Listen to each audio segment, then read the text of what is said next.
a glorious day here for Purdue and Georgia to get it on here in Orlando.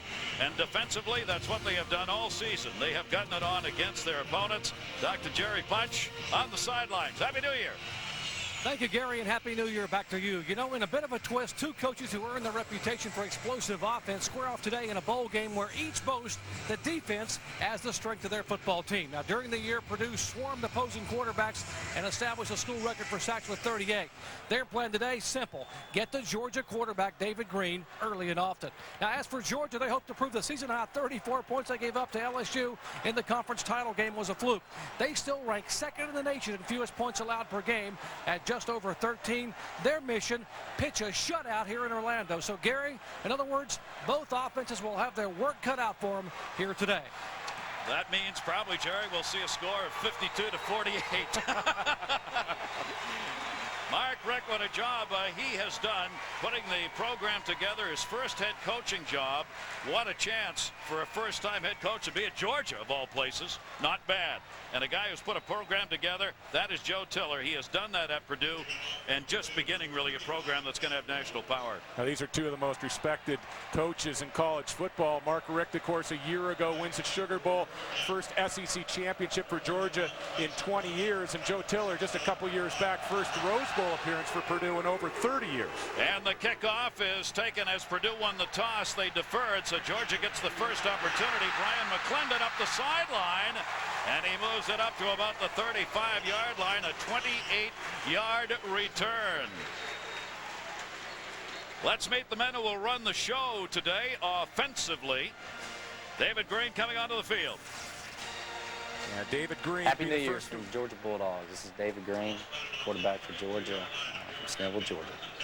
David Green be the first to admit really a subpar game in the SEC championship game. 17 for 41, 3 interceptions.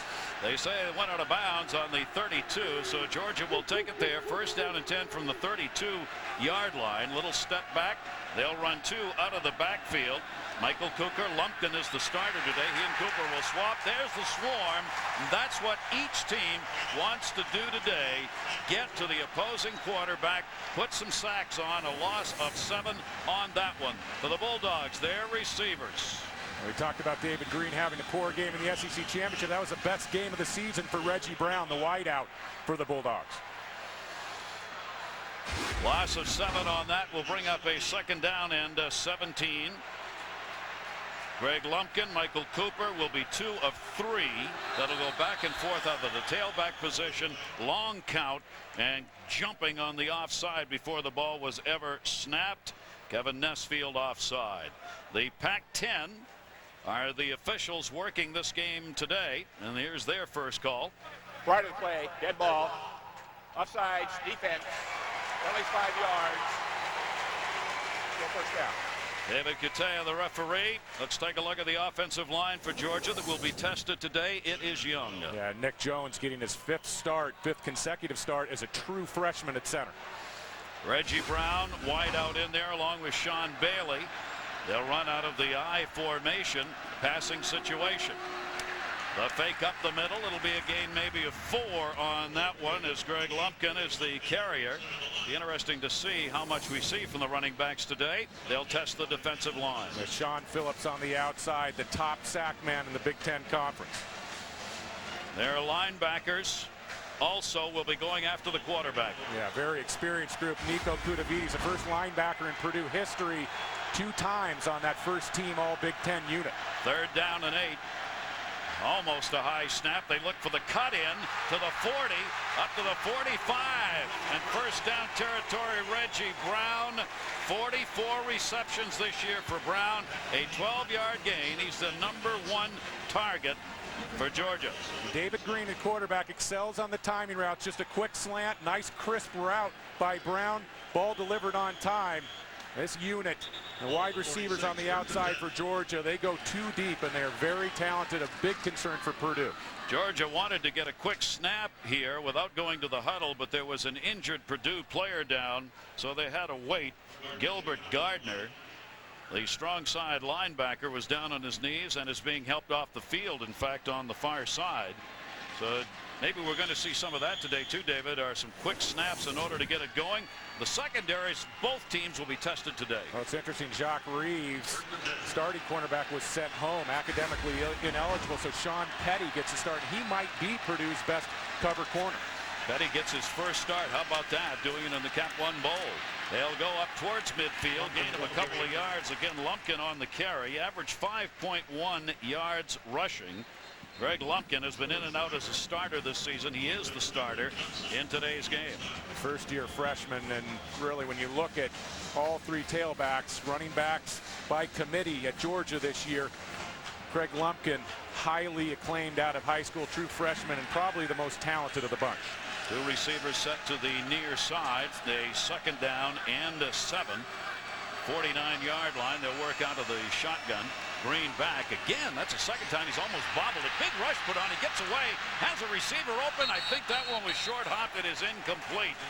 You saw that one on the near side. He had the backfield in motion with Lumpkin coming out to get it. Good pressure put on.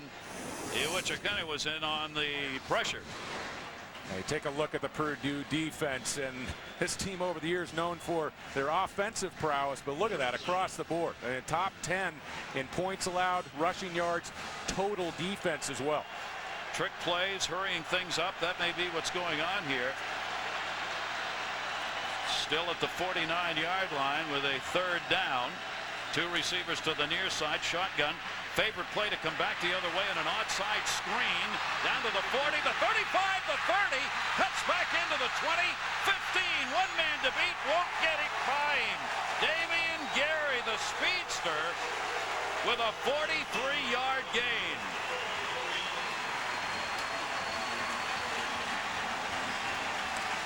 Well, taking a look from the end zone, Georgia Green will roll to his right, and then against flow, throw back to Damian Gary. Gary, the top punt returner in Georgia history, and this turns into a punt return. A great open field runner, picks up a couple blocks on the perimeter, and the first big play of the ball game for Georgia.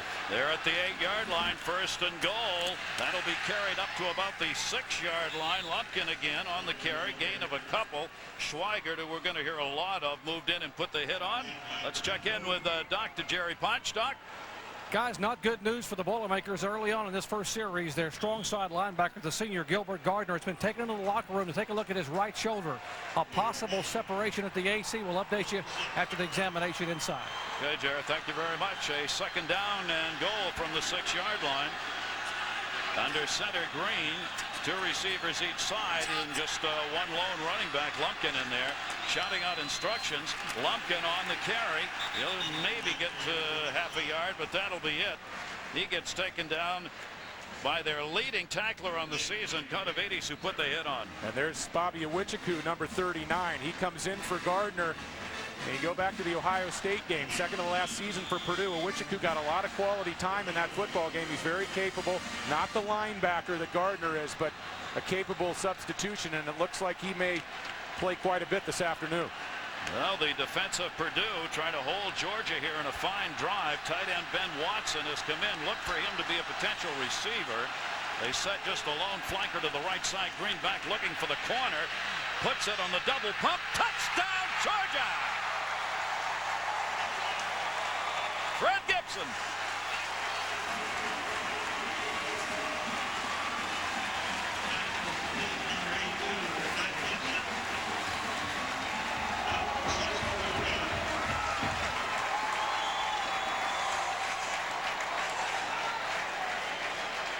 That's a pretty impressive drive right there. Georgia gets on the board first, and Billy Bennett, one of the nation's best kickers, will left foot that one up and through. Billy Bennett, with that kick, becomes just the second kicker in NCAA history to top the 400-point mark in his career. This, the touchdown pass, and Georgia's up. Just his second touchdown catch of the year. What a way to get it here in the Capital One Bowl to put Georgia on top. 9 plays, 68 yards, took only 4:31, and a very impressive drive for the Dogs. That's a real impressive drive in terms of David Green. The throwback to Damian Gary, the key play. But how about the route by Fred Gibson in the post corner for the touchdown? Bennett ready to do the kicking. Brooks and Voigt are back. That will be taken at the 1-yard line. Brooks up to the 20, 25, and that's where he will get leveled. Woof, 26-yard return, but did he pay for it? Greg Blue, special teams. Going back to the touchdown, remember Purdue team record 38 sacks. They're going to keep 9 in. Georgia's going to keep 9 in, blocking max protection. Go ahead and run it. And Fred Gibson at the bottom of the screen threatens to the middle of the field, the post corner route. A beautiful route to the outside, and the ball delivered perfectly to Fred Gibson from David Green. David, what we were talking about, that Sean Petty, the cornerback, number 24, who's making his first start, who's in there because of an academically ineligible cornerback, and he's going to be worked on today. First down and 10, 32-yard line. Won't be any more than that, but the catch was made. You're going to see a lot of air balls. John Staniford with the catch, and the man who'll deliver it is Kyle Orton. Happy New Year. Kyle Orton, quarterback from Purdue University in Mountain, Iowa. Kyle Orton has been so impressive for Purdue over the course of the season, taking care of the football. Only 6 interceptions on the season. A couple of those were deflections, and really the most efficient quarterback in the Big Ten this season. Look at this, 5 receivers for Purdue as they spread it out and then go underneath the coverage. Reception complete after a strong hit. We're going to see a lot of this. Chambers out there as the 5th receiver. Here are the backs and receivers, and boy, are they good. Yeah, John Staniford coming into this football game only needs 4 receptions to become the all-time reception leader in the history of the Big Ten Conference. All right, Capital One look at the players who you'll be hearing a lot about today. Looking over at the sideline here. Purdue waiting to get the call. Clock is ticking. It's a 3rd down and 1. From the 37-yard line, and they're going to make a change right here as they come out of the huddle. 4 players brought in, 4 seconds left on the play clock, and they just got that off. The pitch, maybe they didn't get it off. They did not get it off. We thought we'd see some odd things happen in this game to try and overcome these great defenses. It's very odd, very early. Jim Chaney, offensive coordinator for Purdue, running some players on. And when you have time to get ready for a bowl game, you can work on some of these wrinkles. Right of the play, delay a game, offense. At least 5 yards. Unfortunately for Purdue, took too much time, and that's on the quarterback. Kyle Orton, it's not his fault they were late getting players onto the field, but as a quarterback, you break the huddle, you've got to have your eyes trained on that 25-second clock. Should have used a timeout. Watch this. This is after the huddle. There's the guys coming on and the ones coming off from the sidelines. You see Orton trying to get people set. Didn't look like they really knew where they wanted to be. If you're going to run players on that late, they better know where they're lining up. 3rd down and 6 from the 32. 5 receivers spread out from sideline to sideline here. Orton works out of the shotgun. Big rush, no protection, and he's hauled down for a big loss. Odell Thurman, who led this team in sacks this year, with a hit.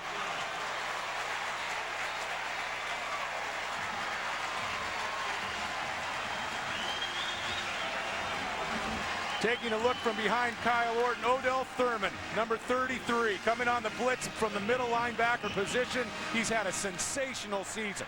And if you do not account for him in pass protection, he'll create huge problems for you. Great speed, great pursuit ability.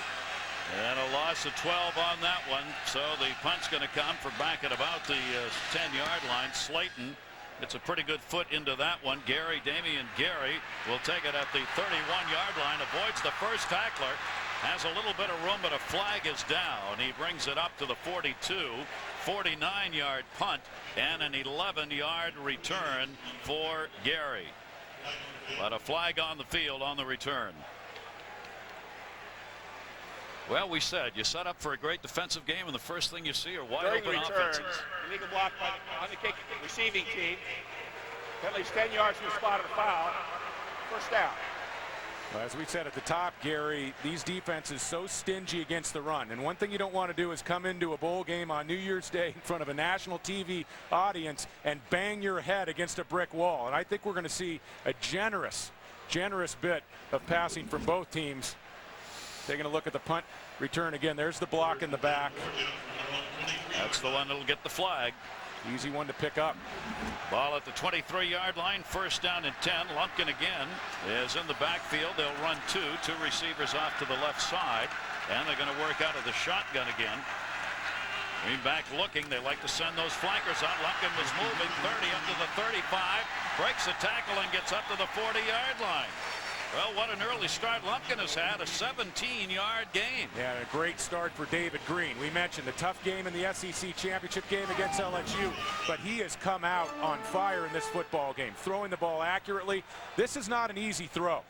I mean, you're watching this with the naked eye and saying, oh, you ought to be able to swing it out to your back, but he gives Lumpkin the ball in great running shape and allows him to advance the ball down the field for a first down. Green had 10 TD passes, but 11 interceptions. Not the kind of season he had hoped for as far as those numbers were concerned. Again, out of the backfield, Lumpkin, as they just pull that one back, and he's going to gain about 3.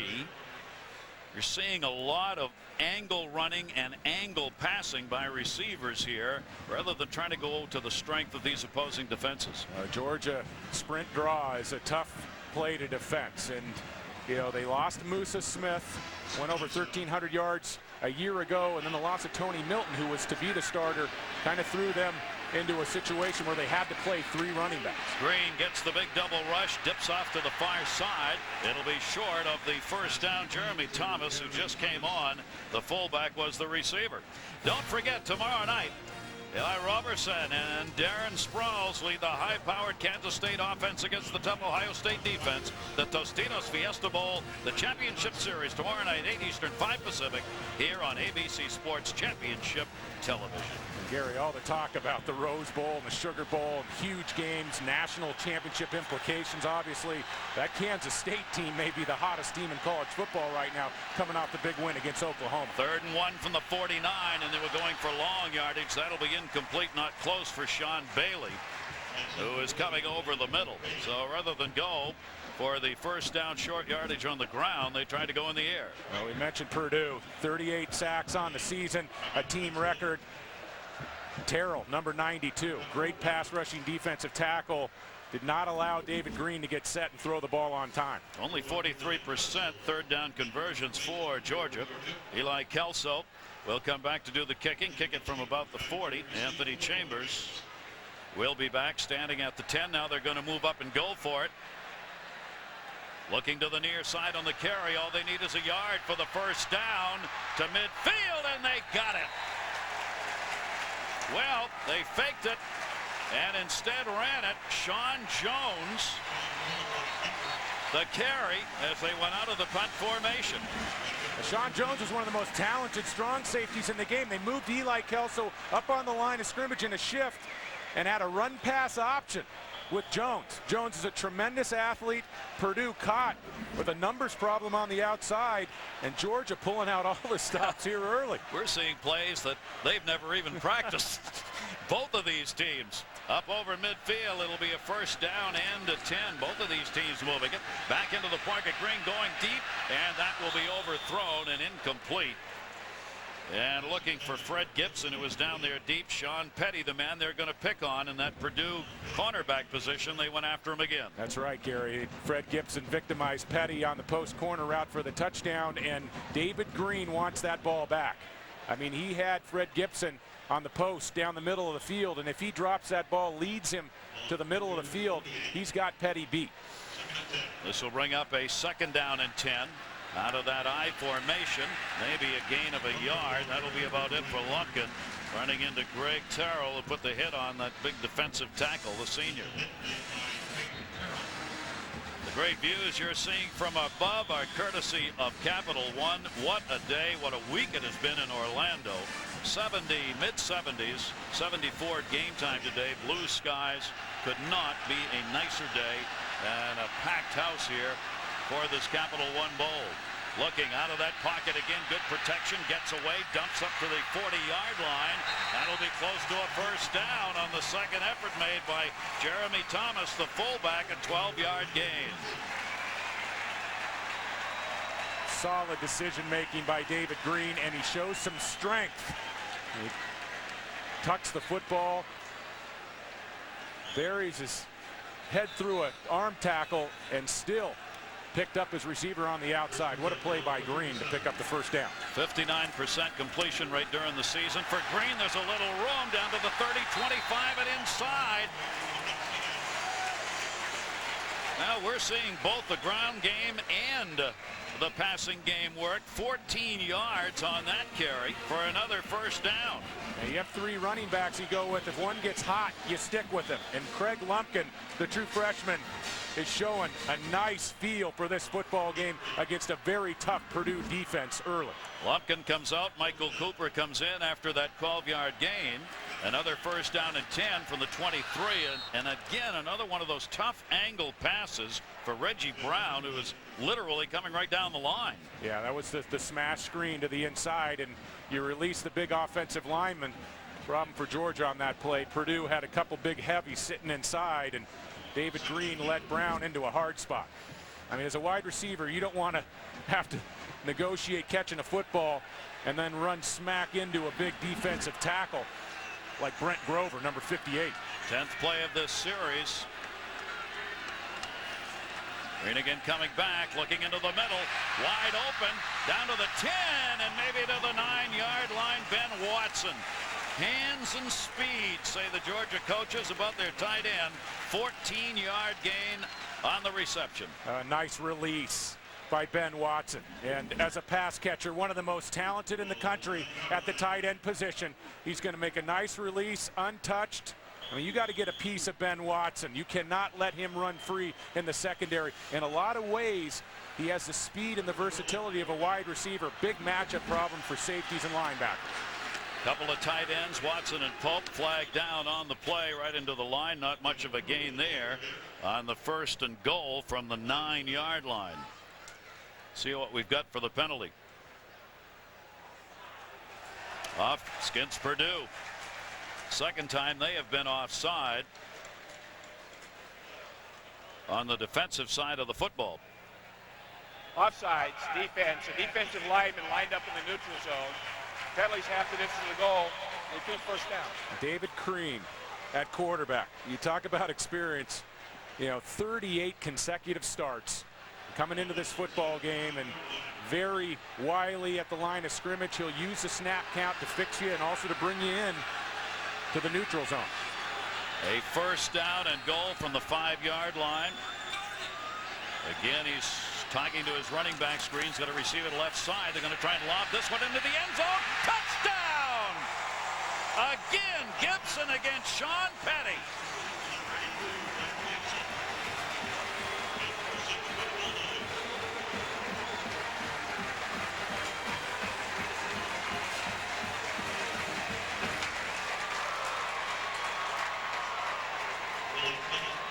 Second reception, 2 TDs. That one 4 yards. Almost an automatic when Bennett comes out to do the kicking. There's another one through. Georgia has found the weakness. David Green lobbing this one into the corner. Gibson with his second TD catch, and Georgia leads it 14-0. If you're enjoying this New Year's Day 2004, I think I missed the whole year. Where did it go?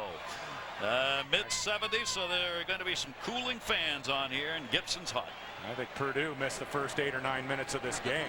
They better get into this football game in a hurry. This Georgia team is loaded with talent. You ask the teams in the SEC, ask Florida State, coming out of the Sugar Bowl game a year ago. This is a team that has great speed and talent at all positions. Purdue will get the football back, and the kick will come down to Brooks. 10, the 15. He gets away. Pretty good yardage. Didn't look like he had a lot of room over there. We'll get down to about the 27 and 25-yard return. Purdue takes over. They'll try and get their offense going when we come back to Orlando. It's been a dog day so far, Jerry. Face that only a mother could love.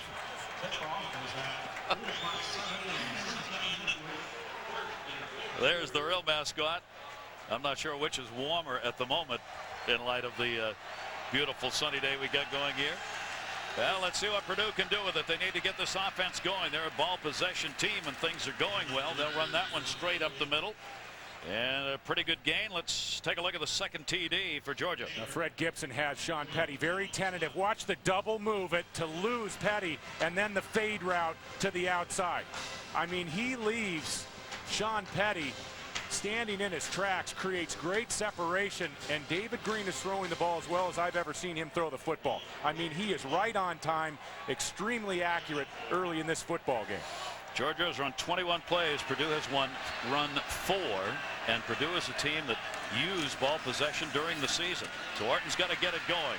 Now bring it up for a first down on the completion by Orton. He's got the receivers to go to Standiford, one of them. Let's check in again with Jerry. Dr. Bunch.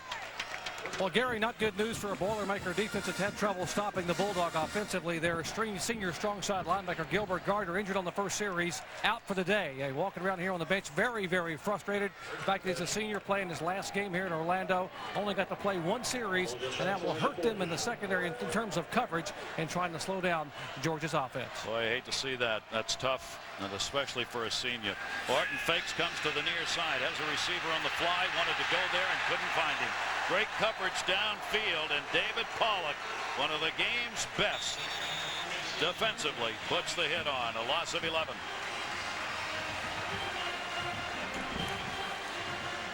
And hurt out there is Kyle Orton, their quarterback. That doesn't look good. That does not look good at all.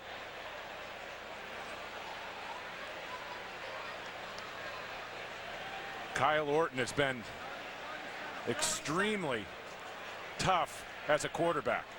Played in a lot of football games, hard-nosed. And, ooh, I think that might have been his hand or his wrist. Yep, and he's immediately running into the dressing room. So the starting quarterback for Purdue out of here on the second sack, and Kyle Smith, a sophomore, 6'4", 215-pounder, is going to come on at quarterback for Purdue. This is his first game. You talk about a baptism by fire coming in and facing this defense. We'll get an update on Kyle Orton, but David Pollock falling on Kyle Orton with all his weight in the pocket. Smith on the carry on the quarterback keeper with a gain of 5. Sean Jones moved up to put the hit on. So what a moment for Kyle Smith. He had been a free safety, a sophomore. You see no snaps at quarterback. Moved into that position as the backup quarterback. Yeah, when Purdue comes out with their depth charts, they list him as the backup to Stuart Schweigert at free safety, and he's a former walk-on, 6'4", 215-pounder. I guarantee you his heart is beating pretty fast right now. Two-man backfield, 2 receivers to the wide side on this third down. 3rd and 16 from the 35, over the middle, just broken up. Good play again by Greg Blue, the sophomore, coming across on the long bomb attempt. Taylor Stubblefield rather, was the intended receiver. Not a bad throwing decision here in the pocket by the young quarterback. He's got to get that ball up just a count or 2 early, and blew a nice break over the top at safety to bat the ball away. Slayton has come on to do the kicking. Back is Gary. Gary standing back at about the 24-yard line. So Purdue's first 2 drives, a -7 and a -6. So they really need this kicking game now to try and pin Georgia in. Taken again by Gary as the defender went right by him, and he moves that one up to about the 38-yard line. Tackle made on a 43-yard punt, 17-yard return. There's the new quarterback for Purdue, who looks like he's going to have to go a ways. This Purdue offensive unit now has got to keep the ball for a while. Well, they do. They've got to give their defense a rest, but tough to ask Kyle Smith to come in and move the chains when, again, he's taking his first snaps of the season at quarterback. This is where Purdue will dig down, try and find it. They go straight ahead. Smith on the handoff, and a gain of about 7 yards on that one. So maybe that's what they'll try and do to keep possession. Boyd is their lead carrier, as he averaged 74 yards a game. Now what Purdue did was their regular backup quarterback is a redshirt that they didn't want to lose eligibility on. Brandon Kirsch. So they made a decision he would not play today no matter what.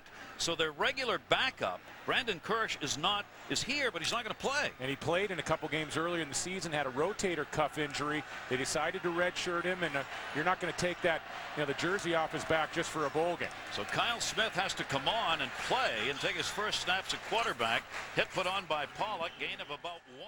The Built Ford Tough pregame report for the great Rose Bowl game that's coming up. A 3rd down and 6, and that'll be incomplete. Good coverage by Bruce Thornton on the far side. He's the man who covers their best receivers, but Orton is back in, and Purdue for the 3rd time is going to go 3 and out. Yeah, Thornton, a returning starter at the cornerback position. A lot of injuries in the secondary for Georgia, but Thornton has been a mainstay and working against the most prolific receiver in the history of the Big Ten Conference, and just draped all over him on that short out route. Slayton is on to do the kicking. He'll be back at about his own 15 when he lofts this. Damian Gary standing back near his own 30 for Georgia. Gary takes a look. Good punt all the way back to the 15-yard line. Gary with a couple of spinorama moves there, brings it up over the 25 to about the 26-yard line. 58-yard kick, 58 yards. A 10-yard return. Landon Johnson put the hit on. Purdue, a mighty friendly sight right there. Kyle Orton back.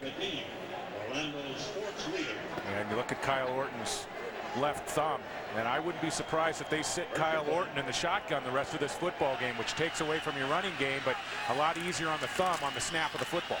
Georgia Green, that will be for a loss, as now the defense. Greg Terrell again in, a loss of 3. Let's check in and see how Orton is doing. Jerry? Well, guys, give a call to Denny Miller and Don Shelburne, the trainer and orthopedist here for Purdue. They went in and took what was a dislocated left thumb, we are being told, and reduced that thumb for Kyle Orton. They've taped it back in position. He's now talking to some of the coaching staff down here. The concern would be as it swells, gripping the football at the snap of the center. But right now, as David said, it's his left hand, and he's a right-handed passer. 2nd down, 13 on the handoff. Trying to get to the 30-yard line on the carry is Browning. Tyson Browning, seeing his first action, gets a 7-yard gain. Time for our Aflac trivia question. What was the largest comeback in bowl history? We will give you the answer a little later in our game. You see Georgia again trying to run quickly here. And Purdue having trouble getting the people. They had the extra man on the field over there. I think they'll let it go since it was right near the sideline. That's going to be a 1st down on the reception by Sean Bailey, the freshman split end. And a very nice throw on the move by David Green. A left-handed quarterback rolling to his right. The comeback out to Sean Bailey. And Mark Richt is very high on Sean Bailey. David Green's going to feel pressure from Craig Terrell, the defensive tackle, throws the ball on time. As a quarterback, you want to deliver that ball to the outside and low. Nice catch by Sean Bailey. Gain of 8, 1st and 10. They run the screen to the near side. Up to the 40. Midfield. Down to the 30. Little double step by Browning and a big 43-yard gain for Tyson Browning.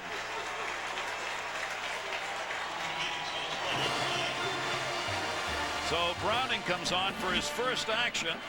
1 reception in this run. David Green does a great job of selling pass. Purdue bites, and a lot of Green to work with on the outside for Tyson Browning. And Sean Bailey, after catching a big pass, a 1st down pass, doing great work down the field blocking. Georgia just not giving Purdue time to get set up.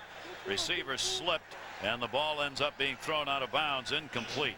But this Georgia offense in the hurry-up, as they've been throughout this first half, and David Green completely in charge as they've moved the ball against Purdue. Very impressive numbers, and David Green using the short drops, using all his wide receivers, getting Ben Watson, his tight end, involved. Lumpkin, the lone running back, 2 receivers each side.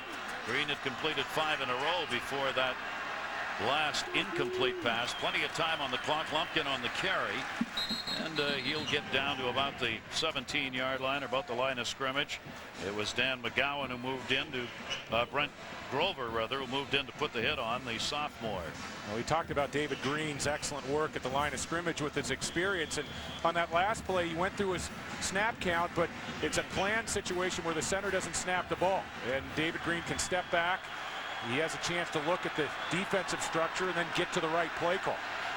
Two wide receivers to the right. They'll run out of the eye. 2 for 2 in the red zone today. Again, the screen play, run to the far side, down to about the 11-yard line. Jeremy Thomas, their junior, a 7-yard gain. Delighted to have you with us. Happy New Year to one and all. Orlando, Florida, on this beautiful day for our Capital One Bowl game. Brett Gibson has had a big day already, as Green has put a couple of short passes to end strong drives into the end zone. Gibson, who had 1 TD during the year, has 2 in this game. And Billy Bennett comes on for a 28-yard attempt, a 4th down and 3. It's down, it's up, and it is good. And that's a record, Gary. This is one of the great kickers of all time. 86 career field goals now. That is number 1 in NCAA history. Billy Bennett, both this season and on those career numbers, is going to go down as one of the greatest place kickers of all time in college football. 17-10, Georgia. What a day Green has had. Keep in mind, he had only 1 300-yard passing game this past season. So he may have his best game of the season here in the Capital One. Great numbers a year ago, and the numbers dropped off. But remember, Georgia lost their entire offensive line. They lost skill players. They lost Musa Smith, and I'm not sure where this team would have been without David Green this year. Then it puts that kick back. Brooks will handle that one at about the 4-yard line. Little room up the middle. And a good return to the 24-yard line before Davis the hit, and a 20-yard return. Our congratulations to Billy Bennett, the senior, who's gone 11 for 11 in field goals this season. Point afters, has missed only 1, and now has the NCAA record for a field goal kicker. And he wants to be an African safari guide. I'll tell you what, he broke the record, the single season record of a place kicker who I played with at UCLA and was widely regarded as the best kicker of all time in college football, John Lee from Korea. But one advantage that John Lee had, used to be able to kick off a tee that was 1 inch high. So a tougher record to get for Billy Bennett kicking off grass. Boyd on the carry, the sophomore for 4. Sean Jones moved in to put the hit on. Jones may be going to the National Football League. He's one of 2 along with David Pollock, where the issue is whether or not they're going to stay or go after this season. Wow. Purdue's got to do something about that. 3 and outs. Not good. 212 total yards for Georgia. Purdue 19 total yards in the game. A 2nd down and 5 again. Trying to go on those slant moves. It'll be up over the 35-yard line. Boyd again, a 7-yard gain. He is their lone setback most of the time. Kelly Butler, good job in front of him on the block. Boyd's had 5 carries, 28 yards. A 1st down and 10. Brandon Jones has come into the backfield looking. Gets hit as he releases, and that will be out of bounds. No chance on the throw by Kyle Orton. Kyle Orton's not getting a lot of help from his receivers on the outside, and this wide receiving group for Purdue, very prolific. You talk about Stubblefield, Stanford, they'll end their careers as number 1, number 2 in Big Ten history statistically, but they don't play well against physical defensive backs. And Georgia is doing the same thing that Michigan did to Purdue earlier in this year in their 31-3 win over Purdue, and that is playing up on the nose of the receivers quite a bit and interrupting their releases off the line of scrimmage. Look at the difference in total yards. First 4-play drive they've had, but oh, they're going to lose it. Back to the 25-yard line. Quentin Moses, a fine pass rusher who's put in for that purpose at defensive end. And Ray Williams went down. Now, this is a very young team, but Georgia has a lot to look forward to in the future. 94, Quentin Moses, redshirt freshman, and he is a terror as a pass rusher. That is a future all-SEC guy right there.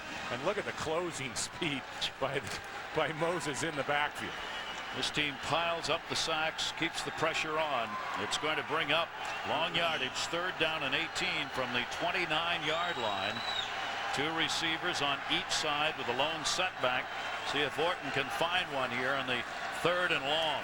They send the back over the middle, goes to the end, just missed. Incomplete, double coverage. Tom Jennings was down there. Tim Jennings, rather, who put that hit on, and Stubblefield he intended. And Orton tried to fit that ball into a small pocket. I mean, Greg Blue was draped all over Taylor Stubblefield, and Orton and Stubblefield were almost able to hook up.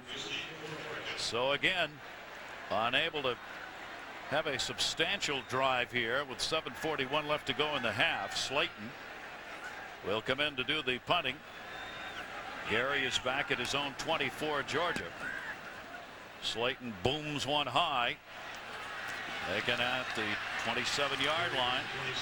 And Gary will be driven back after a modest gain. Again, Landon Johnson, who's been in on the coverage. 44-yard kick and a 4-yard return. Georgia leads at 17-0.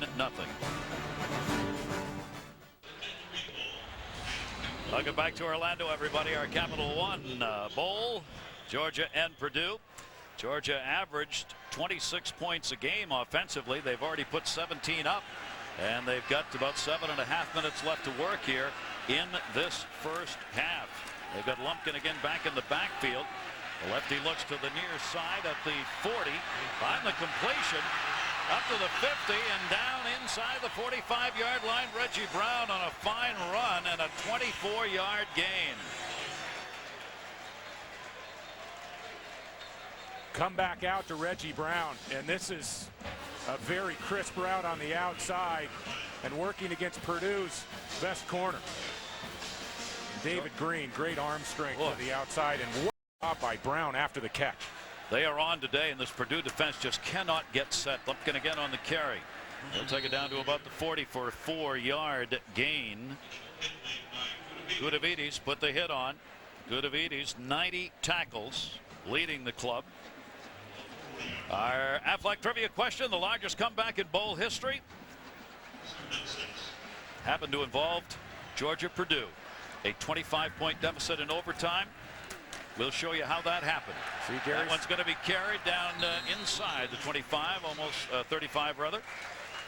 Lumpkin again on the carry, an 8-yard gain. That was the Outback Bowl in 2000. Purdue quarterback Drew Brees threw for 4 TDs early. But Georgia fought back. Randy McMichael, a Quincy Carter pass, would tie the game. It would come late in the 4th. The kick, Dorsch, 43-yard attempt, missed it. Georgia, Hap Hines, a 21-yarder to win it. One heck of a comeback. Will we see that again here? At the 30 and down to about the 26-yard line. Lumpkin, 6-yard gain. Those Aflac trivia questions, sometimes the answer is right in front of you. Right. You know? You got, that's a clue. You always think, who's playing? Georgia's playing right now. Green is hot. And I know who's going to be playing at quarterback for the Cowboys at Carolina this weekend, Quincy Carter. That's going to be an interesting football game. 2 men in the backfield. Green goes straight up the middle. Lumpkin again. Hasn't even had time to take a breath. And he's up to about the 25. Gain of 2. Hickman on the tackle. Let's check in again with Dr. Jerry Potts. Jerry. Well, Gary, arguably no team in America hit harder by injuries and absentees from suspension this year than the University of Georgia Bulldogs. They had 44 different players miss games, including 24 starters. When you do the math, there were 94 games missed. This is the healthiest they have been all year long. Imagine if they've been this healthy throughout the early part of the year, what their record might have been. I'll tell you what they're putting on a show here today. This hurry-up offense. Green out of the shotgun. 2 receivers to the near side. You got man-on-man coverage. He's going to run on the keep. Down to the 15 and to the 11-yard line. He doesn't run the ball a lot. Schweiger moved in to put the hit on. 13-yard gain for Green. Terrific play call. And we got to look at David Green at the luncheon yesterday. He is a big boy and nice feet. Now, at times during the season, there's been a rap on him that he hasn't helped his offensive line. In fact, Georgia, the worst in the SEC, gave up 44 sacks, but David Green showing some nifty feet on that play. Green just felt as though he had a lot of room there. He does not like to carry the football. He likes to do this. Touchdown, Georgia, back into the middle again. Reggie Brown on the reception. Green, another TD pass.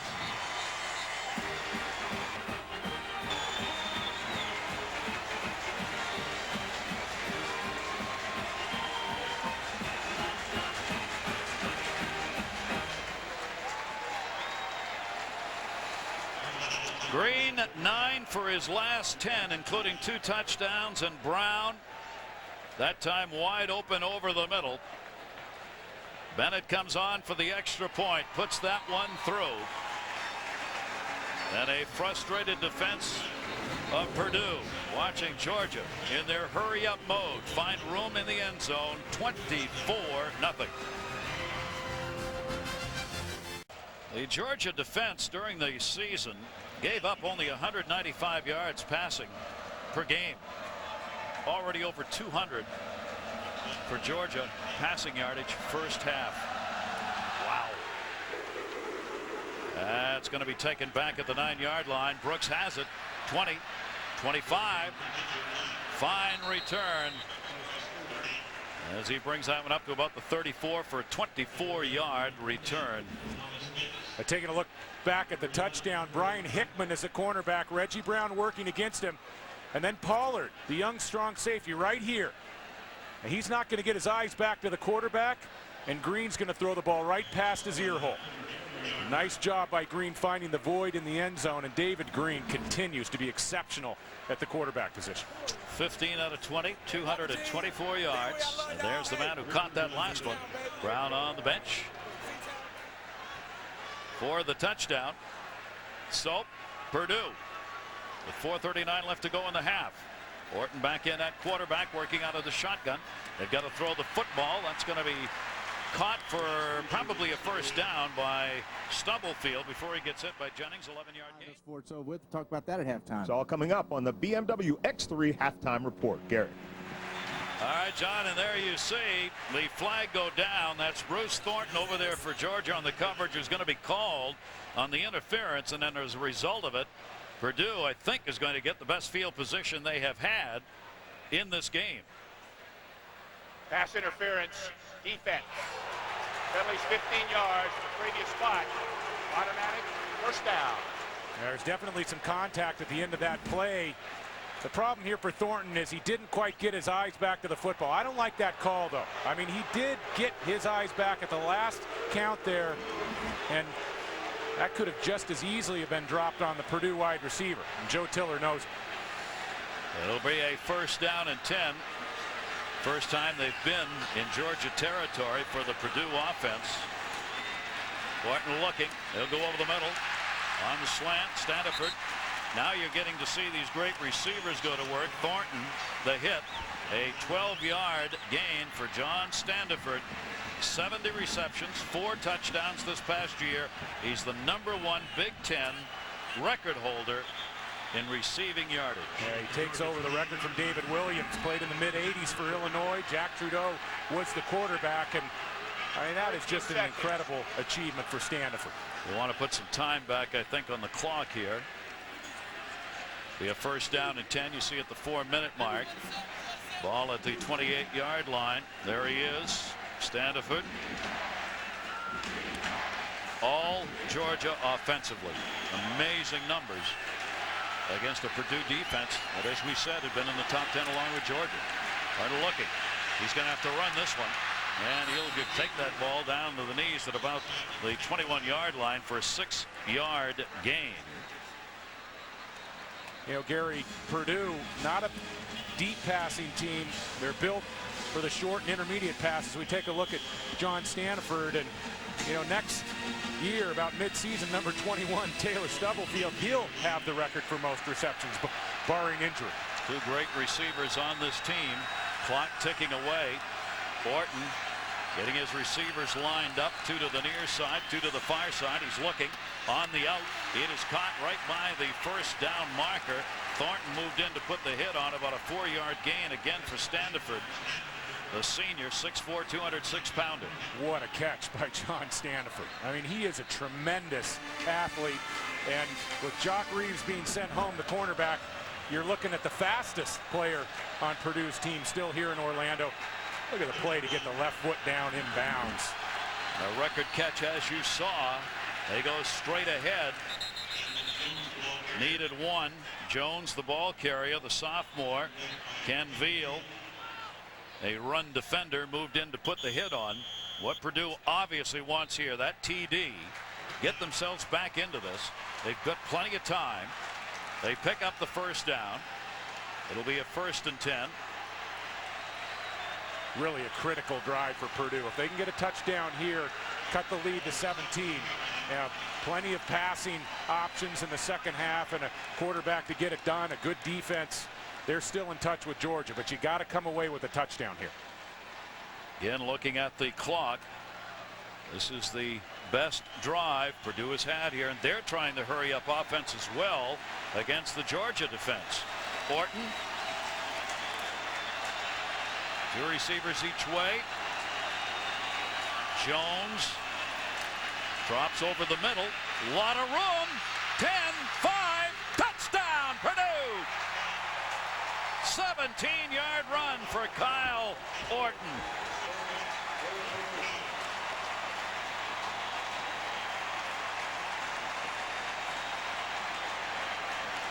Why do I sense this game may not be over? And I'm not saying that keep folks here. I mean it. Well, there's some fire over there right now with Orton coming back after that injury. Exactly. They're kind of embarrassed of what happened here in the first half, and you can just see some steam coming out. Now showing a lot of courage coming back in the football game with a dislocated left thumb, and what a run.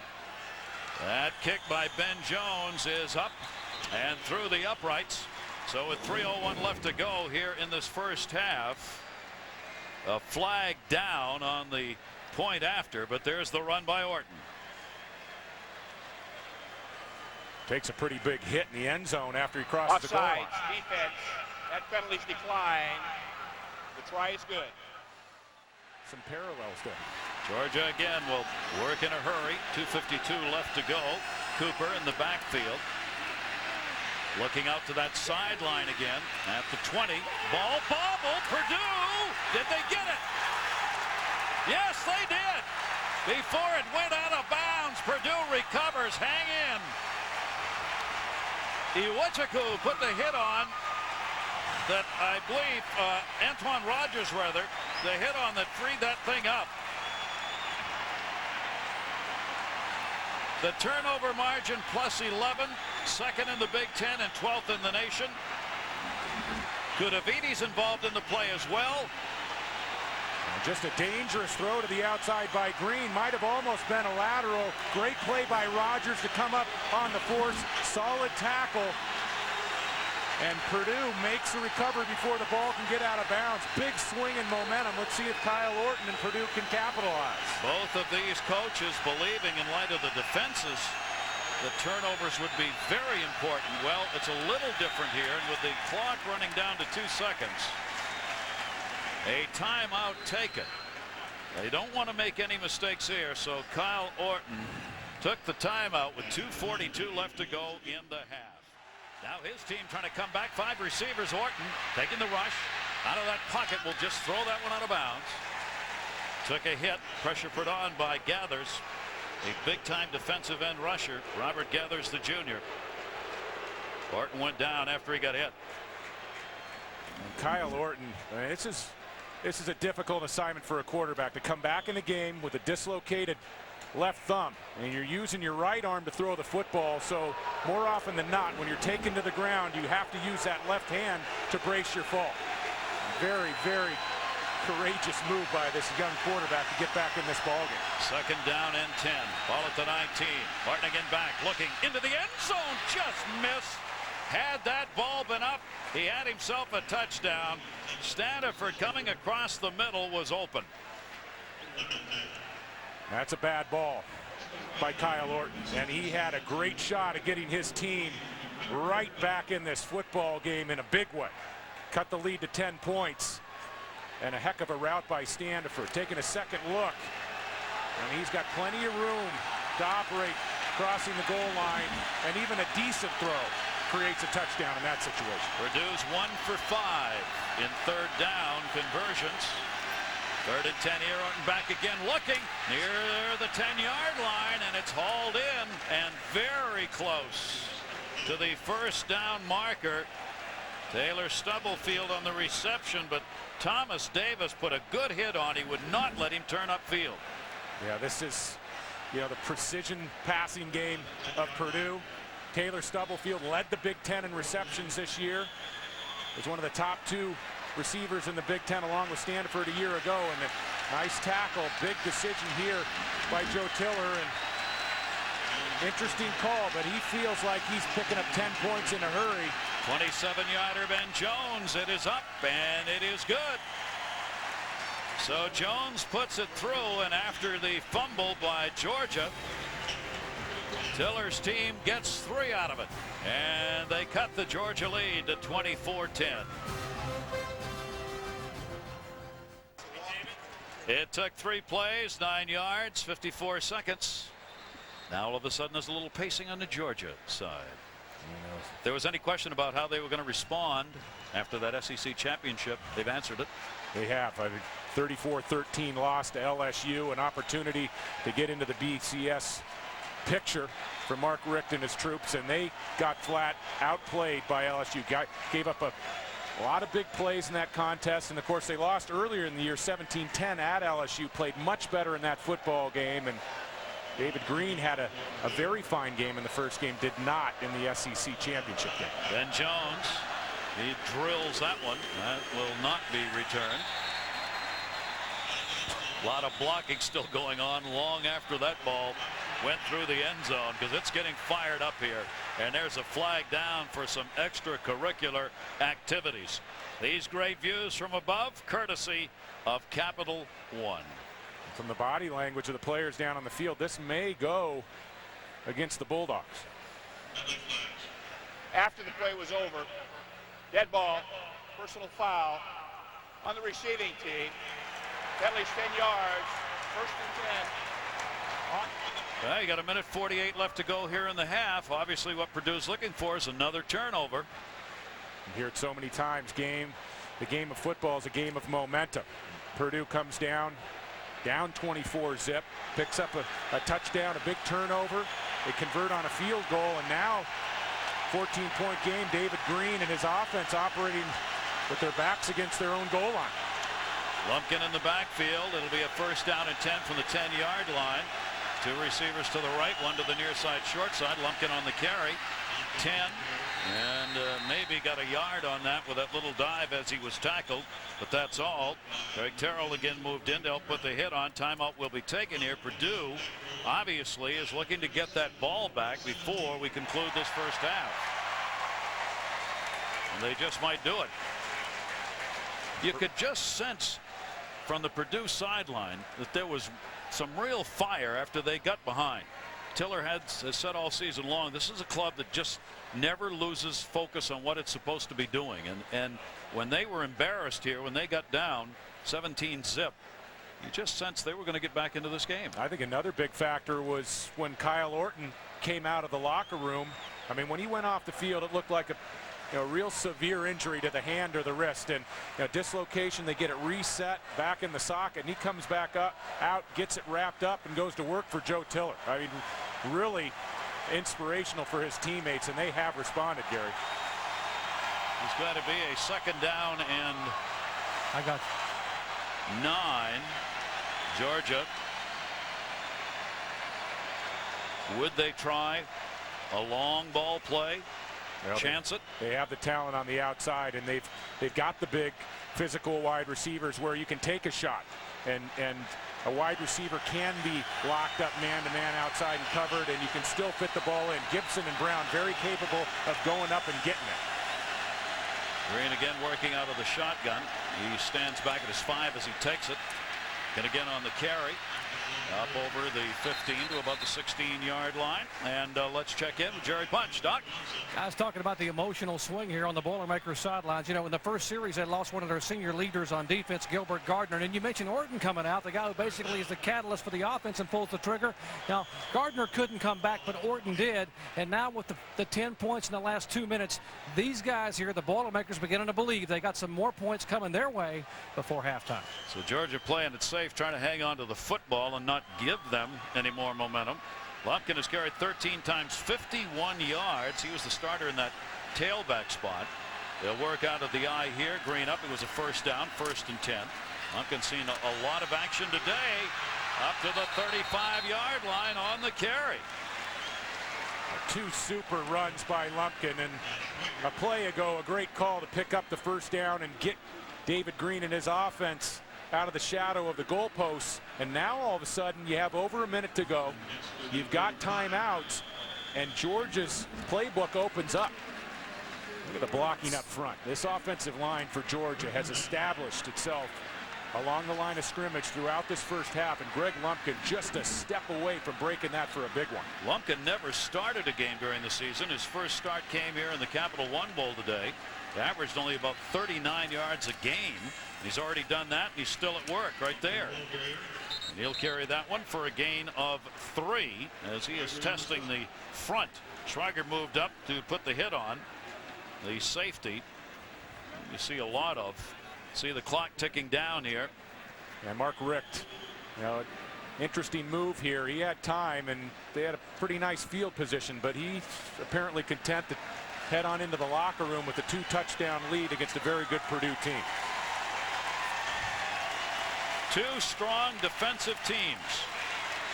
But Georgia came out and put it on the board using the passes, and we'll check in with Jerry. Well, Coach, big momentum shift this before halftime with those 10 points, but still, what concerns you most about the play of your offense here in the first half?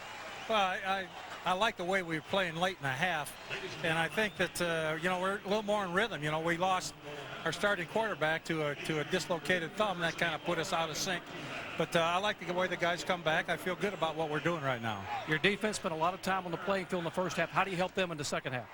Well, we got to sustain some drives like we did right here before the half, but the first quarter they were on the field, you know, about 13 minutes. So hopefully we can sustain some things and get ourselves some time on the sideline and catch our breath. Thanks for your time, Coach. Yeah. Gary? Our halftime score, it's 24-10. Georgia on top. We're going to send you now to John, Terry, and Craig. They're in beautiful Pasadena.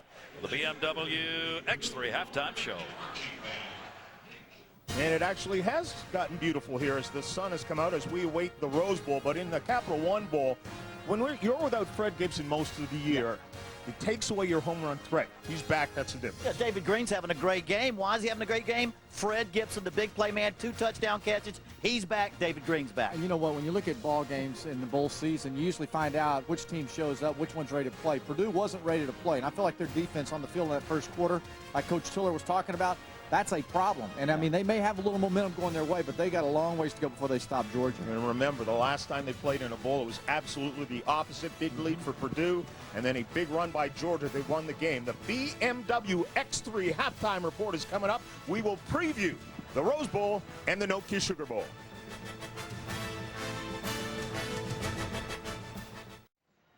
Purdue's going to get the football to start the second half. Georgia leads at 24-10 as they dominated, especially in that first quarter. With David Norrie, I'm Gary Thorne. Welcome back. But Purdue's got a little mo going for it here to start the second half. Yeah, late 10 points in the first half, and I think Kyle Orton and the passing offense started to hit some rhythm, as Joe Tiller said. Purdue not having much success running the football. I think Orton's going to have to get hot in the second half, maybe score first, keep touch with this Georgia team, and win it late. Take a look at the first half highlights in this one. It was the passing of Green into the end zone twice on the short yardage snaps. Orton took the hit, had that dislocated thumb, but not on the passing hand. Georgia came back again. Gibson again in the end zone. His second touchdown catch. Then over the middle to Brown for their third. But Orton, after he came back from the injury, ran that one in for a touchdown. You see the fire. He's out there to rejuvenate this team, and maybe that's exactly what he did as he took that one into the end zone. So that sets the stage for this second half. And there is Kyle Orton, who only missed a series after going out with it. Green has had a spectacular first half. I mean, just Kyle Orton, who only missed a series after going out with it. Green has had a spectacular first half. I mean, just on the money. Jerry punches downstairs. Let's check in on the sidelines. Jerry.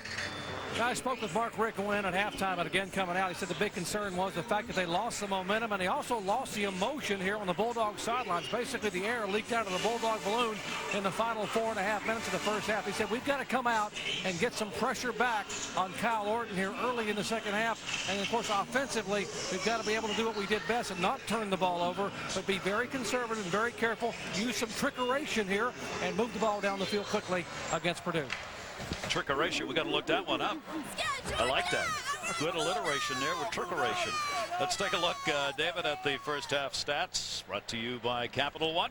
You take a look on paper, really first half dominated by Georgia, but both these teams know turnovers are critical, and you know, and both teams had over 10 plus 10 in the turnover margin department, among the top 12-14 teams in the country in turnover margin, and it was that turnover late that really created, you know, a closing of the gap. And I think Purdue here, with Orton returning, has shifted the momentum in their favor. So we'll see whether or not Tiller's Boilermakers can keep it going here in this second half. They won the toss and deferred, so they're going to get the football to start the second half, which makes that decision a very good one. Bennett is out to kick off for Georgia, and we're about set to go. It'll be Brooks deep on that far side. That's where that kick is going. He'll take that at the 4-yard line, and we're underway here in the second half. Good field position and maybe more. 40 up to the 45-yard line. Great field position, a 42-yard return, and only one that he needed to get by, Arnold Harrison. Well, special teams, a big strength for Purdue this year, much improved over a year ago. Great blocking up front, and Harrison getting a piece before that turned into an even longer return. Great return and outstanding field position, something Purdue had only once in that whole first half. Orton at quarterback goes back to work. 2 receivers each way. Boyd, the lone running back, looking to the near side on the comeback, found Standiford. He's taken down after about a 5-yard gain. We saw Georgia run the hurry-up offense throughout the first half. Late in the first half, Purdue tried it and may do it again here. 3-step drop, timing route. The quick slant, Standiford with just beautiful hands at the wideout position. You don't take the lead all time in the Big Ten Conference in receptions without having great hands. Nice play by Standiford. Goes straight ahead near midfield, maybe a yard gain on that for Boyd. The sophomore running back, their primary and usually the only carrier they have out of the backfield. Odell Thurman again moved in to put the hit on. And Odell Thurman anchoring a pretty nifty linebacker unit. There were significant losses. Georgia lost all 3 linebackers off a year ago to the NFL. We talked about the injuries, but Georgia this afternoon not allowing Purdue any running room on the ground. This is a big play early here in the third. A 3rd down and 4 from midfield. Barton's not going to have run, and was forced to, and he's not going to get the first down. Pollock, a 3-yard gain. David Pollock put the shot on. Orton gets up, but he did not get far enough. He's shy, probably by about a yard. They're taking a long look. And Orton missed a shot downfield. John Standiford broke open. Let's take another look from behind Orton. Orton's going to break the pocket to his left. Now keep an eye down the left sideline. Standiford had broken open, and if Orton had picked him up on his radar screen, that was a shot for a touchdown.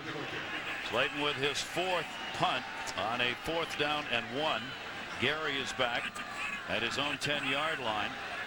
You look for field position on this and try and keep it out of the end zone.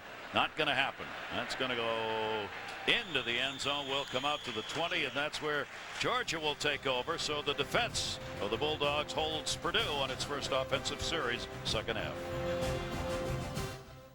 Purdue sold a lot of seats. They've got a lot of fans here for this Capital One Bowl. They were pretty quiet throughout most of the first half, but Orton has brought this team back, scoring a touchdown himself on a run. He's got Voigt in the backfield as Purdue from their own 37, 1st and 10. Orton out of the gun, goes over the middle. A reception. Sean Jones moved in. It'll be about a 3-yard gain for Stubblefield. He got hammered. Sean Jones is an All-American caliber strong safety, and he's playing next to number 10, Thomas Davis, who's a great player in his own right. And these guys can come up and lay the wood to you. And both are big-time hitters.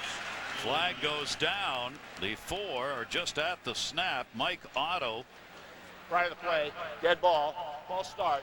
Offense. 75 yards. Remain second down. That was Otto, the man who was moving in that interior line.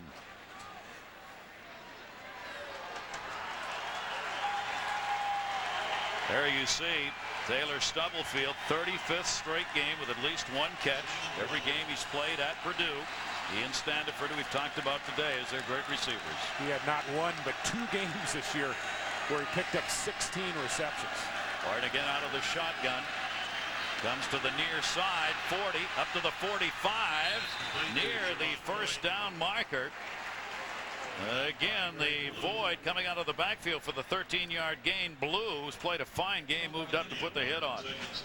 And Gerard Void has a nice knack coming out of the backfield and picking up receptions. Nice hands. Gives a nice shape on the route to Orton. An interesting note on Gerard Void, did not fumble this year. He played for Joe Tiller. You got to take care of the football, and playing in the Big Ten and weather and not fumbling once. That's quite an achievement. David, an opportunity here while they measure this. Our executive producer is Mike Pearl. Bob Toms, our senior producer. We thank Bob Goodrich, our coordinating producer, Jim Ressler in the truck, our producer here, directors Margaret Galen, our technical director Brian Holder, associate producer Joe Novello, associate director is Bill Herbstman, our production manager is Jenny McIver, technical manager Jim Licata, assistants to the producer Tom Self, son Leah Klusch, our computer staff's Mike Rotrommel's done it, spotter Dave Dare working with us all year, Marty Aronoff and Ben Boomer have been our statisticians, Alex Wilson our stage manager, Mark Loomis, Tim Wyckoff, Kelvin Haywood, Kevin Berman. We thank all of them, a great crew that we had the opportunity to work with this year. It was a pleasure. We rarely get a chance to get their names on, and we thank the crew for allowing us to do that. It will be a first down at 10. Jones is in the backfield on the carry about to midfield, gain of a couple on that before the hit is put on by Thomas Davis. And Purdue has had 3 running backs, much like Georgia, in the mix this year. And talked about Georgia losing Tony Milton. Purdue lost Joey Harris, and this has been a running back by committee type situation. 3 lunch pail guys, not any real home run threats in this lineup at running back.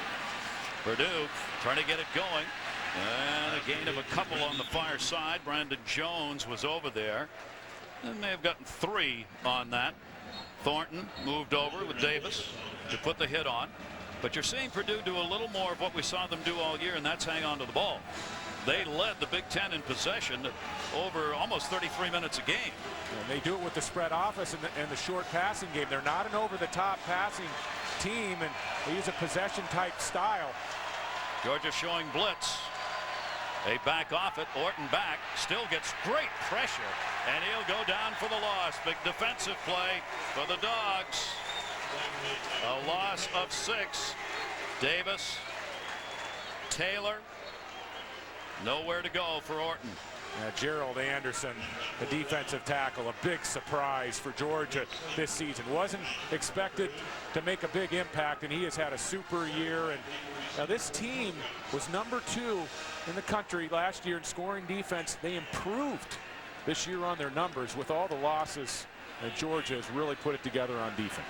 Good work by the Georgia defense. 4th down and 11. So Slayton back to kick. Boots that one. Back, that will be taken at about the 6 or 7 yard line. Slayton, 20 punts inside the 20 this year, and a special guest with Jerry. Jerry Bunch. Well, Gary, you don't have to be a Georgia fan to appreciate the accomplishments of this man right here. 4 decades of his life spent as a coach and athletic director at the University of Georgia. And Vince Dooley, it's hard to believe the Dooley era will come to an end this coming June. But what will you miss the most about the day-to-day involvement with Georgia athletics?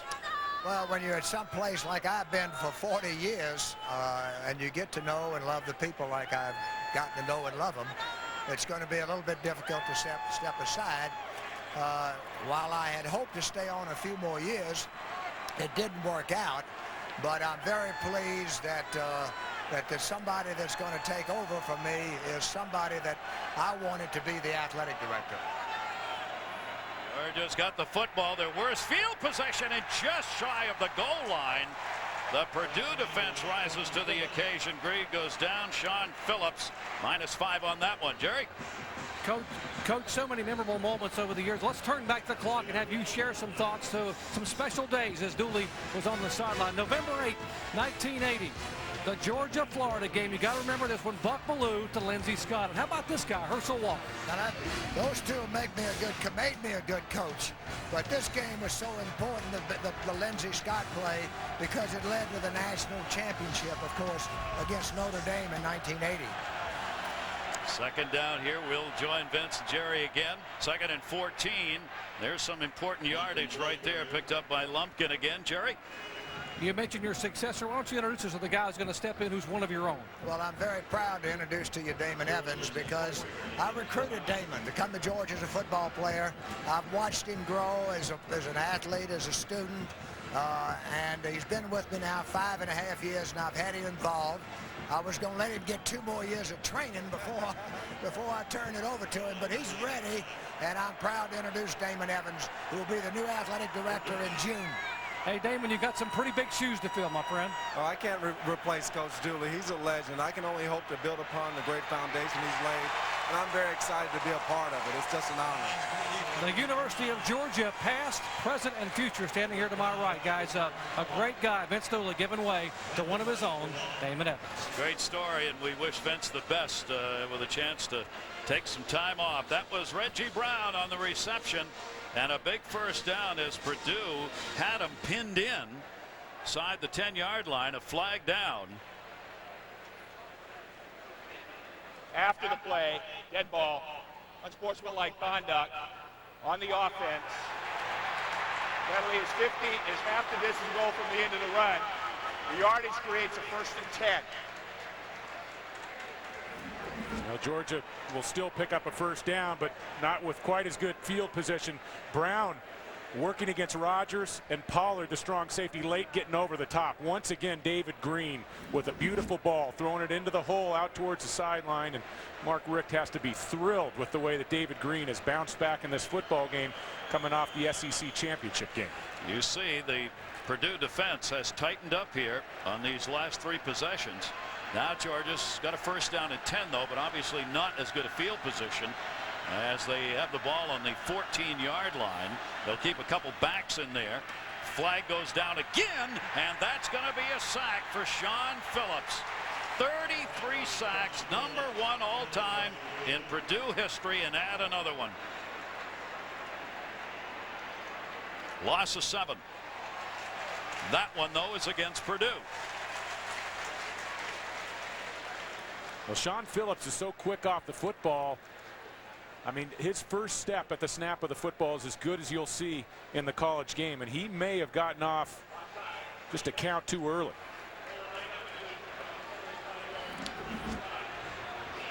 Here he is at the bottom of the screen, and he stayed fixed. And a nice move inside. That wasn't Sean Phillips. Must have happened inside in the interior. But a big mistake for Purdue after a big play by Sean Phillips. Third offside situation. They've had a penalty picked up. It'll be first down and 5. Break for Georgia. But that Purdue defense, that front wall right now, is there is no room in there. Villarreal moved in to put the hit on. Another loss. A loss of 3 on that carry. Taking a look at Sean Phillips, first team All Big Ten. Just a dominating year statistically. Speed, quick off the snap of the football, and just a bear for an offensive tackle to handle because of the speed. That's the one quality you can't coach in a defensive end. It's just sheer speed, and Sean Phillips has quite a bit of it. Second down and 8. Green will go back into the pocket. He's under pressure and will just throw it away into the sidelines. Good pressure put on by Craig Terrell. He has played a heck of a game, the senior, defensively for Purdue. He's kept the pressure on all day on David Green.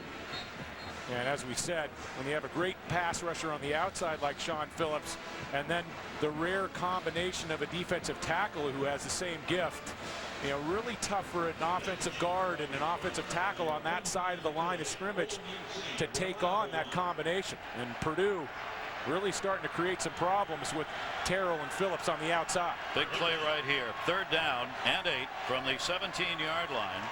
7 out of 11 in third down conversion so far for Georgia today. Out of the pocket, gets away from pressure, and the ball's dropped. And that had first down written all over it. Lumpkin coming out of the backfield. Maybe took his eye off the ball, and Purdue's going to get it back. It was Sean Phillips again, though. Sean Phillips once again lining up on the left side at the bottom of your screen, and he's going to get a hand on Green. He's going to disrupt the rhythm in the pocket. Green making the throw off balance.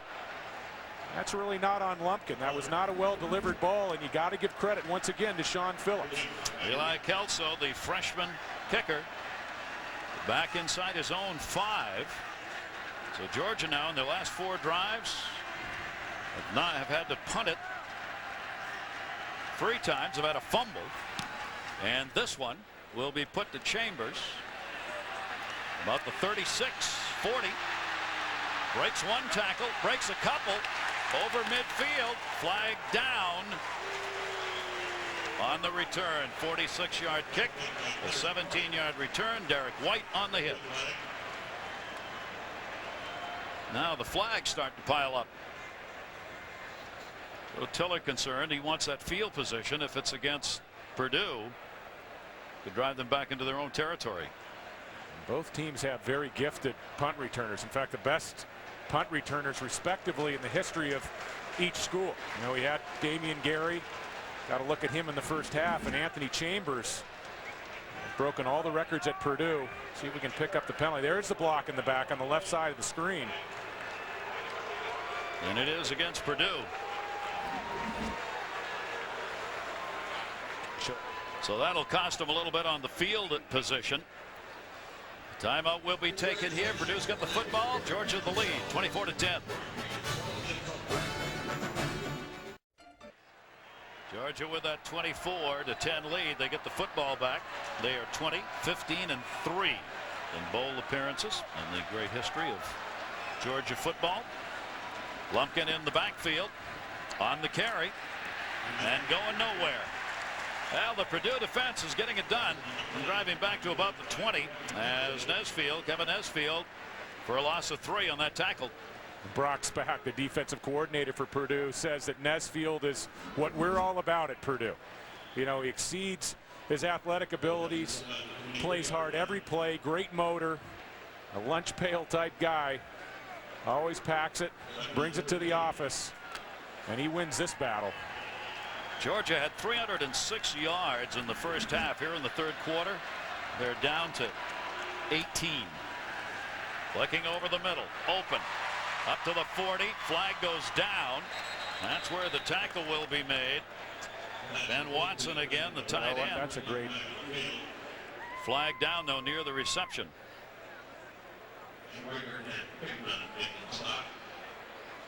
Trigett had moved in to put the hit on. Yep, that's going to go against Georgia. They've hurt themselves in this second half with penalties so far. And once again, Watson showing his versatility at the tight end position. Clean release, and Purdue's going to have to start interrupting his release at tight end. I mean, you can't let a pass catcher at the tight end position like Ben Watson release cleanly and still account for him in the secondary. It was a real surprise that he came back for this year at Georgia and didn't head into the NFL draft. Well, this is a big break right here for Purdue. You see the penalties for Georgia in the first, 4 for 45, 3 for 34 so far in the second with 3:23 left to go, and their offense is just bogged down. Well, and it's hard. You know, during the course of the regular season for these college teams, they're playing every week. Occasionally they'll have a bye week, but not 3-4 weeks worth of rest, and you can expect a little bit of sloppy play. Second and 25, and a reception and a first down. Reggie Brown. Big play. David Green, a 31-yard reception. And Reggie Brown and the Georgia wide receivers are finding a lot of room up the sideline. First he beats Rogers, and again Pollard late getting over the top. And that's happened a couple times here in the second half. And David Green is getting back. He's getting great protection in the pocket, a nice clean look down the field. And boy, is he throwing the ball well this afternoon. That makes it a first down and a 10. And the ball at the 43-yard line. Again, anything straight ahead, there's nothing there. Thomas will lose a yard. The NFL playoffs kick off with the wild card Saturday here in ABC. Steve McNair, the Titans battle Ray Lewis and the Ravens. Then in prime time, Coach Bill Parcells will lead the Cowboys against Stephen Davis and the Panthers. It's NFL wild card Saturday. Coverage begins 4 Eastern, 1 Pacific. It'll follow the Sixers-Spurs game Saturday on ABC Sports. That's what you were talking about earlier, David. Well, and Musa Smith, he was a real load to defense a year ago, and it looked like Tony Milton would take over. They swing one over the middle, and Lumpkin on the reception gains a couple. Tried to spin away from the tackle that time, but wasn't any room. Godavides again, their leading tackler on the season, the senior, with a hit. Yeah, Craig Lumpkin, as the season wore on, he had a hamstring early in the season that was creating some problems, but late in the season down the stretch he became the featured back for Georgia. Had a pretty big drop in the first half against LSU, a big play that the Bulldogs had to have, but as a true freshman, I think some very bright years ahead for this young man. Third down and a 9. Big third down play.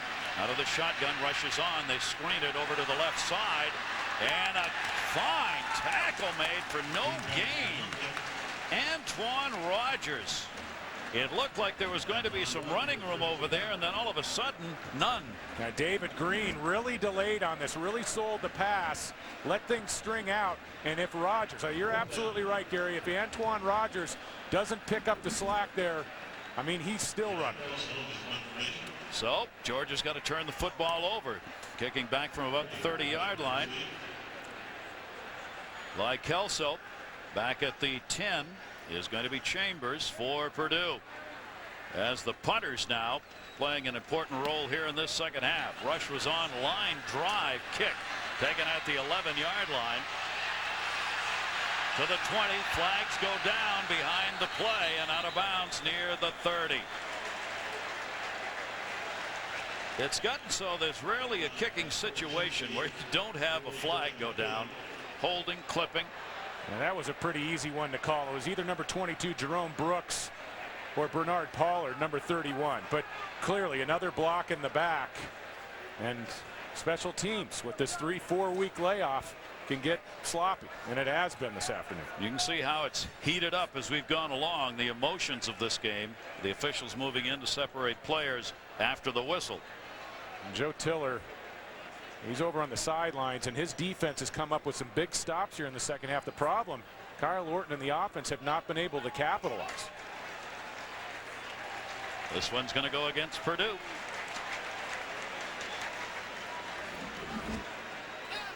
And this is a low line drive punt, a very returnable punt. No infractions there, and then there he is. He's locking on. And there's a block in the back that went uncalled. Officials could have taken their pick. And then, as we've said, this is heated up. These players have started chatting to one another. This happened at the end of the first half. Just a little hello from a lineman on the way off the field. You don't want to get too spirited on the opposing team sideline. You're liable to get bumped around a little bit. Tiller not real happy over there, the Purdue head coach. From the 9-yard line, long way to go. 15. Trying to turn that corner, gets taken down. Void. He gets hit by Bruce Thornton, but a 12-yard gain. Let's take a look at our Jeep rushing playbook. Taking a look back on this play, fullback so critical in the running game. Watch the block here in the seal to the outside. And the tailback, Gerard Void, running right off that block, right off the tail cloth of his big fullback who came down inside. Only 8 seconds left to go here in the third. Void's numbers, 7:41. Void again on the carry, and we'll take that up to about the 24-yard line. A 3-yard gain. Tony Taylor moved in to put the hit on. So the defense is dominated here in the third. Georgia's got the 24-10 lead as we head to the fourth. ABC Sports presentation of the 2004 Capital One Bowl will return after this message and a word from our ABC stations.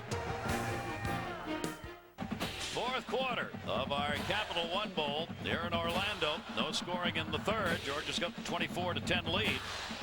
That third quarter, Purdue only 43 yards total, and Georgia just 52. We looked at the first half, and Purdue's defense spent a lot of time on the field, especially in the first quarter. Roles have been reversed here in the second half. Georgia getting worn down a little bit on defense, and Kyle Orton still not able to take advantage here in the second half of some nice stops by his defense. Second down and 7 on the 24-yard line, up towards the 30, and very close to a first down. Void again. Tony Taylor and he have met a lot. A 7-yard gain.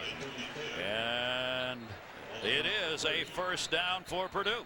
And when you think Joe Tiller and you think Purdue offense, you figure, hey, they're going to spread the field, they're going to throw it all over the ballpark. But that's the great illusion.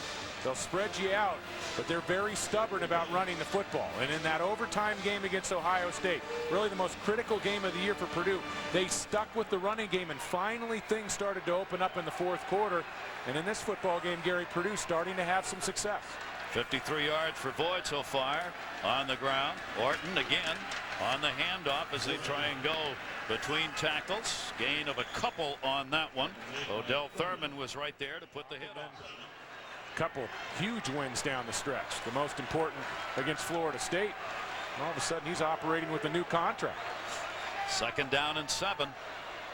Purdue. They get a drive going here on the near side. Couple of avoided tackles, and up again near the first down marker. Pretty good run after the catch that time, the 6-yard gain. Boyd, a busy man out of the backfield, both running and receiving. And Gerard Void got into the Ohio State game, second to the last game of the season, did not have one reception. Had 4 catches against the Buckeyes, and he's become a pretty important part of this passing offense late in the season. Georgia trying to get a defensive change, will not get it done. They're going to have to burn a timeout right here. They did not have the defensive unit on the field they wanted. You see Purdue 1 for 9 in third down conversions. They'll have a 3rd and 1 when we come back. 3rd and 1 Purdue, David. 4th down, go for it if they have to. Might be 4-down territory, but I don't think so with this much time left in the football game. Let's see if they just go for the first down here. That's what they do, and he slipped. And will lose yardage. Tony Taylor, a loss of 2 for Void, and he just slipped on the play, and a costly slip right there. Penetration up front from the Bulldogs. Getting low pad levels, 4 across. David Pollock, number 47, always active. I mean, he plays harder for longer periods of time than any defensive lineman I've seen in a long time. Slayton's punt will be handled at the 20 by Damian Gary. Georgia's got the football back. 41-yard punt with 12:41 left to go in the 4th.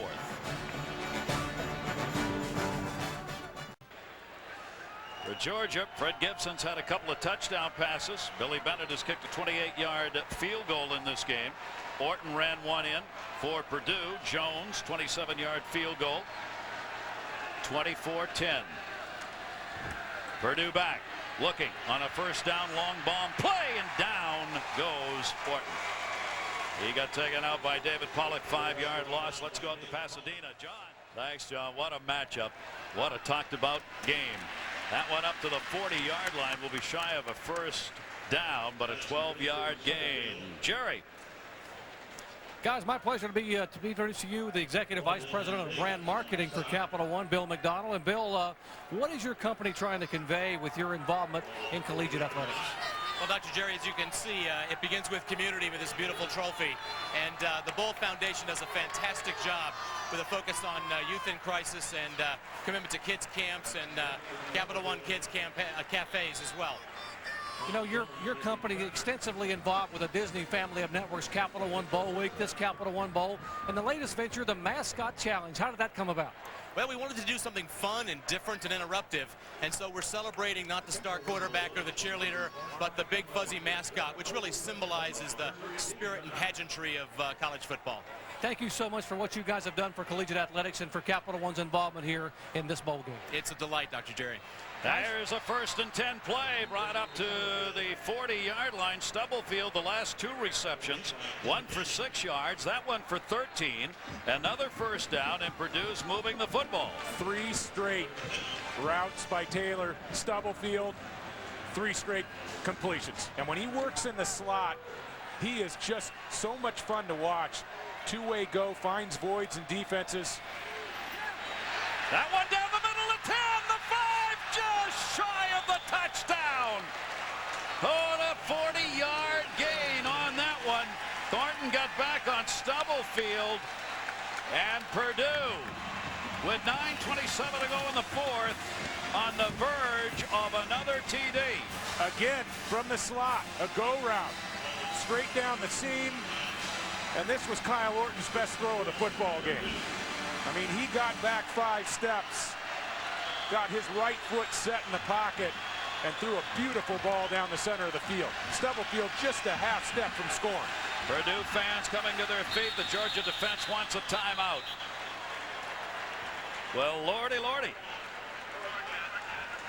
All of a sudden, the Boilermakers have found some offense. We talk about an explosion from a receiver. 4 consecutive plays, 4 consecutive hookups to Taylor Stubblefield. Joe Tiller has to be excited. The Purdue drive, still shy of a touchdown. Only a minute 47 to get to 65 yards from the 2-yard line. 1st and 2. The near side is wide open. Purdue's right back in it. For the 2nd time, Orton runs it in for a touchdown.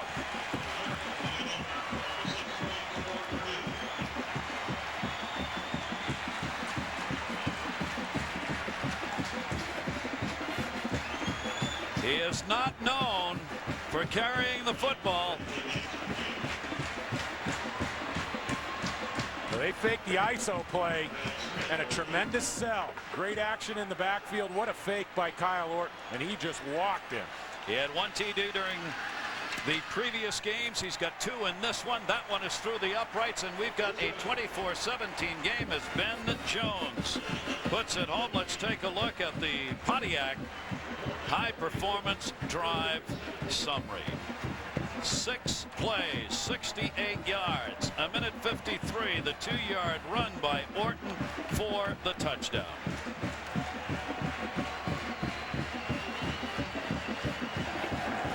Kyle Orton so impressive on that drive. Taylor Stubblefield 4 catches for 70 yards on that drive alone. They fake the ISO play. Thomas Davis late getting outside. Linebackers get caught inside. Thomas Davis, number 10, one of the best tacklers in the SEC, but nowhere near Orton to make a play. And a great sell by Gerard Boyd at tailback. And of particular importance, they did it in a hurry. Stubblefield on the 4 receptions. So it took less than 2 minutes, so 9:11 left to go. Plenty of time remaining here. And what a job he did on that drive receiving. 4 times they lined him up in the slot, and he is a master. He's going to shatter the Big Ten receptions record before it's all done. The kick goes into the end zone and out of the end zone. A lot of pushing and shoving behind the play goes on as These teams have only meeting for the second time here in this Capital One Bowl. I mean, the second time they've ever met.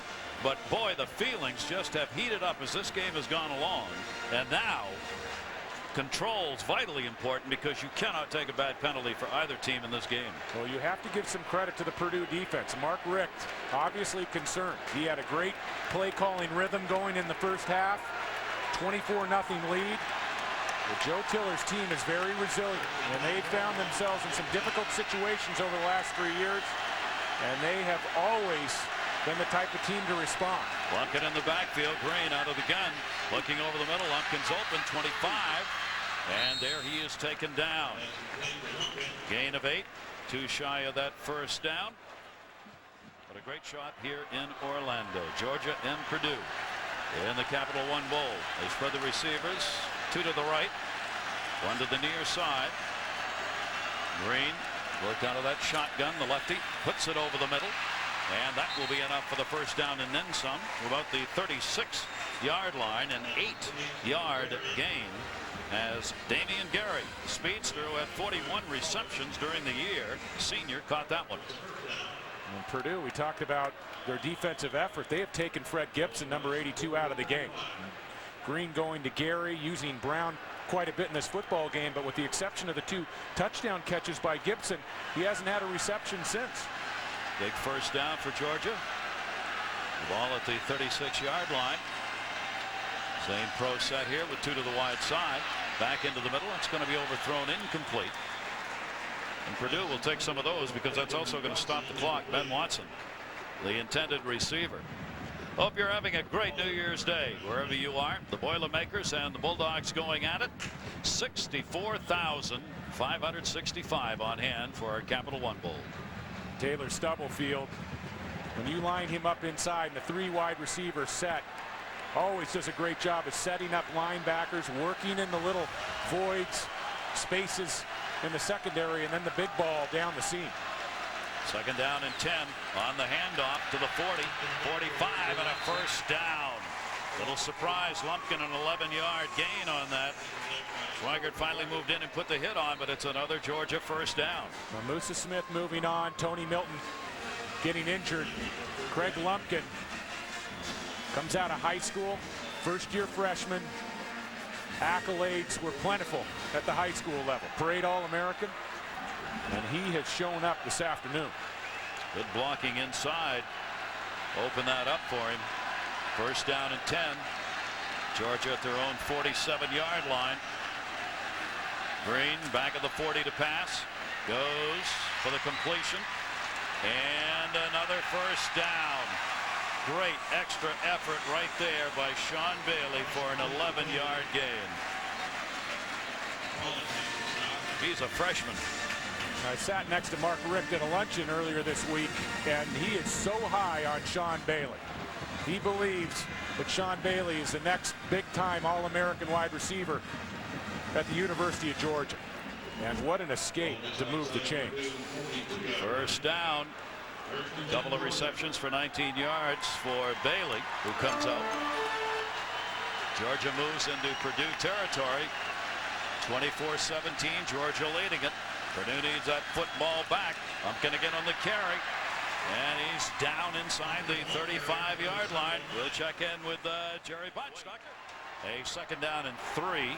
Ball at the 35-yard line, and a second effort's going to move that just shy of the first down marker. Gain of a couple. Thomas on the carry for Georgia, and that will bring up an important third down play. Well, Gary, the most important position on the football field, in my opinion, is the offensive line.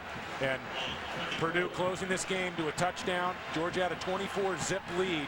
And this offensive line for Georgia has responded. They have reestablished control up front. Third and short coming up. Big play.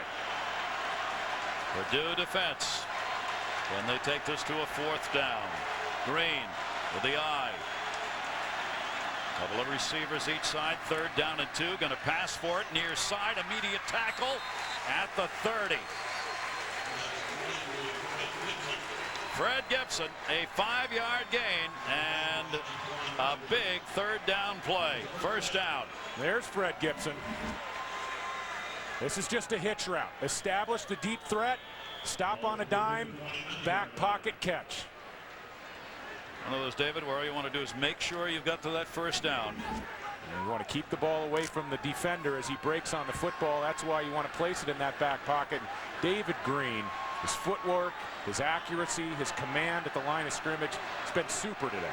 Got the 2 receivers to the right. 9 out of his last 10 have been successful. That one's not, as it ends up out of bounds, stopping the clock with 5:20 left. 20 with the clock stopped. A second down and 10. Ball at the 29-yard line. Little room to carry. Down to the 25, and down he goes on the keeper, David Green. Landon Johnson on the hit, a 6-yard gain. And Georgia's eating up precious time. Well, as a quarterback, you've got to be able to feel a void. Freeze it right here. Freeze it right there.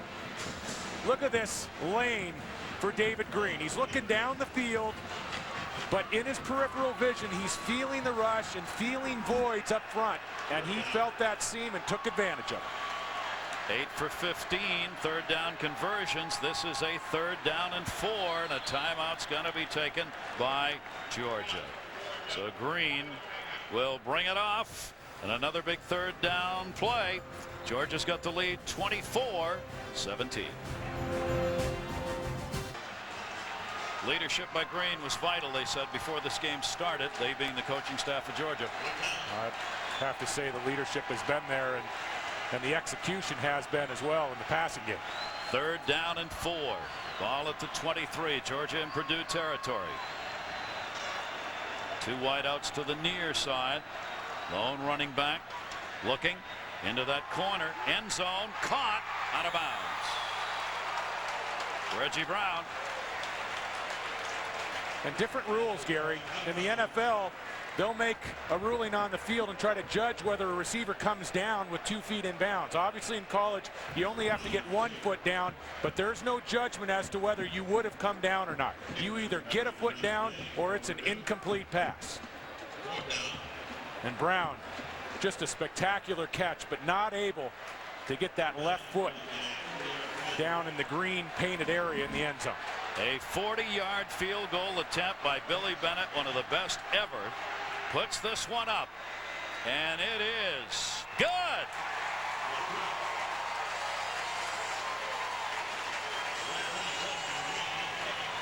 A 28-yarder, a 40-yarder for Billy Bennett.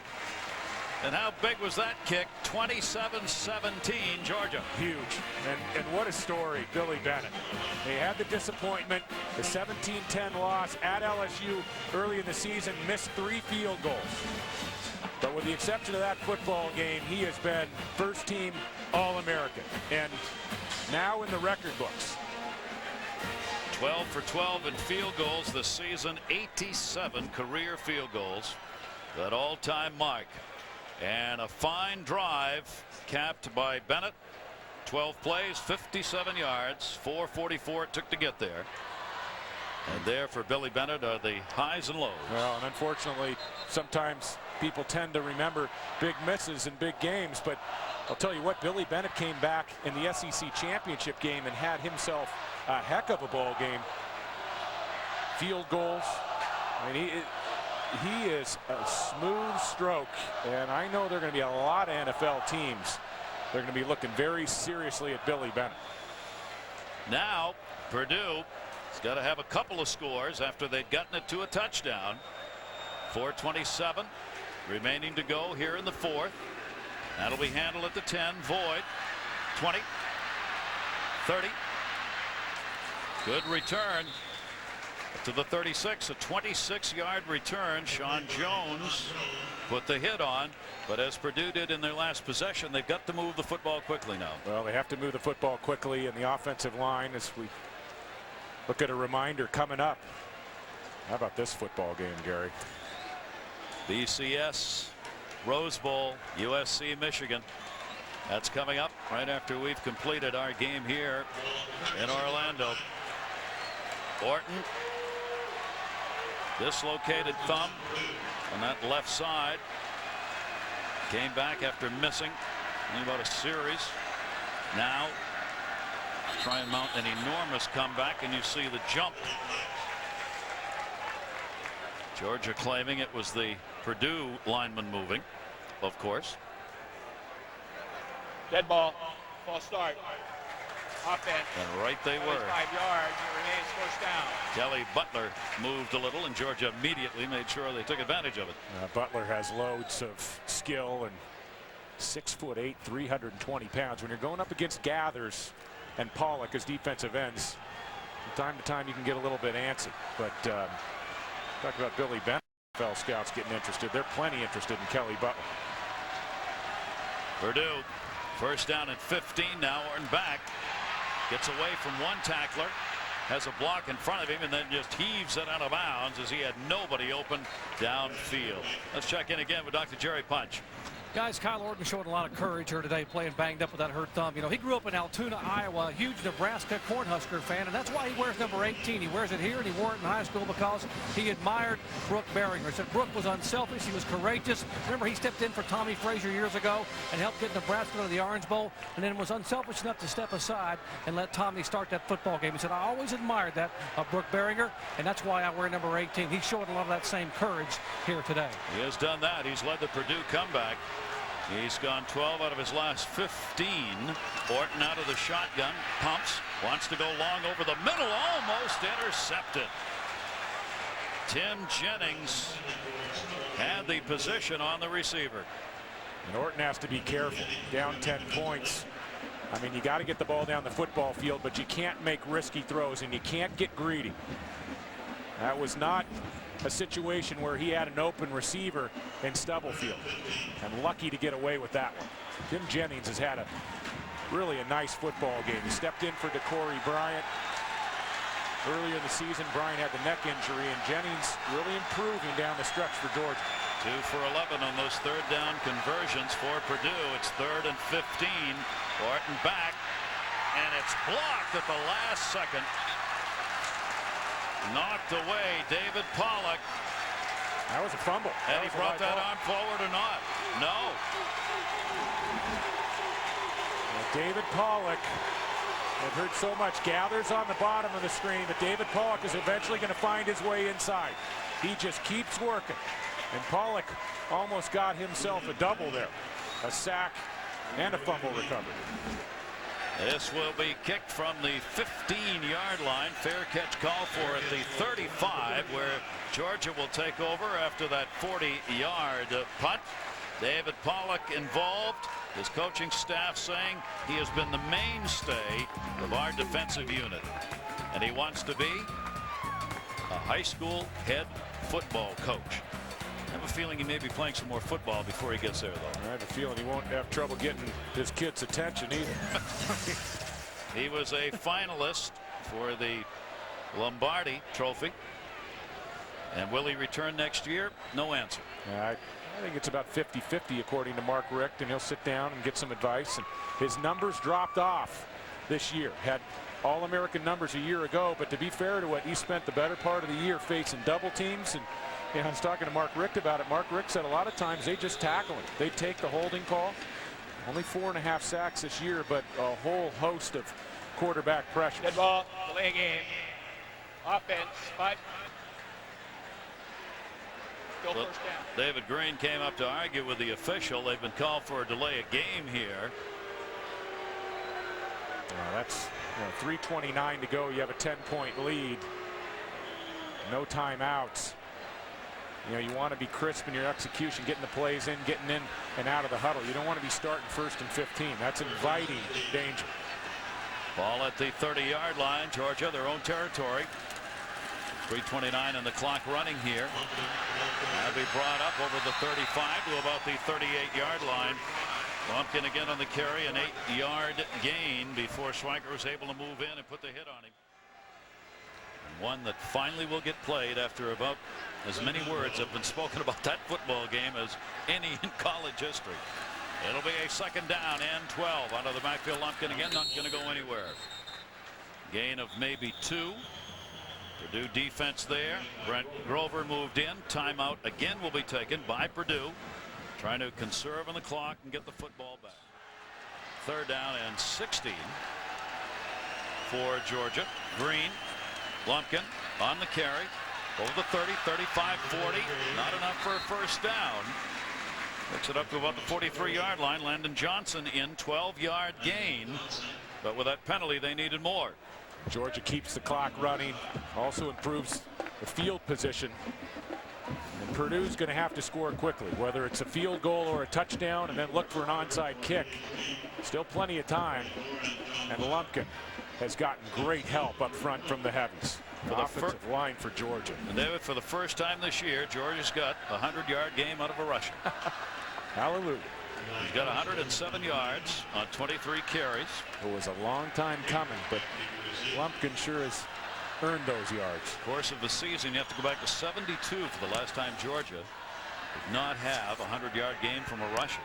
That will be handled at the 23-yard line. Purdue looking for field position. Brought up over the 35 to the 37-yard line. There's going to be an onside kick, and they have to work quickly. 2 minutes up there on the clock. 1st and 10. Good field position to start here. Georgia with the rush. They're looking for the long bomb down the near side, and that is incomplete. Put up for grabs. Ray Williams coming down the sideline. Sean Jones was there. That's a lot of hang time. Boy, I wish I would have gotten the chance to work with a Mike Williams when I played. Makes it a little bit easier, but great years for both quarterbacks. 2nd down and 10.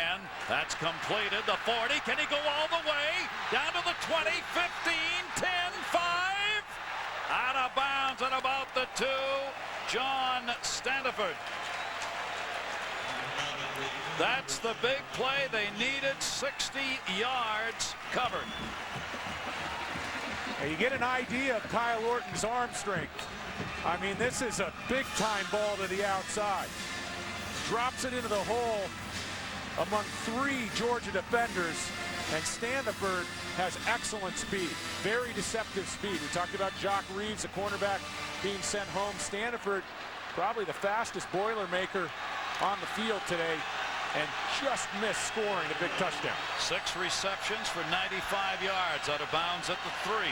1st and goal from the 3. Important for Purdue not to eat up time here. They need this touchdown right now. They've got 4 in the end zone, and that one is caught for the touchdown.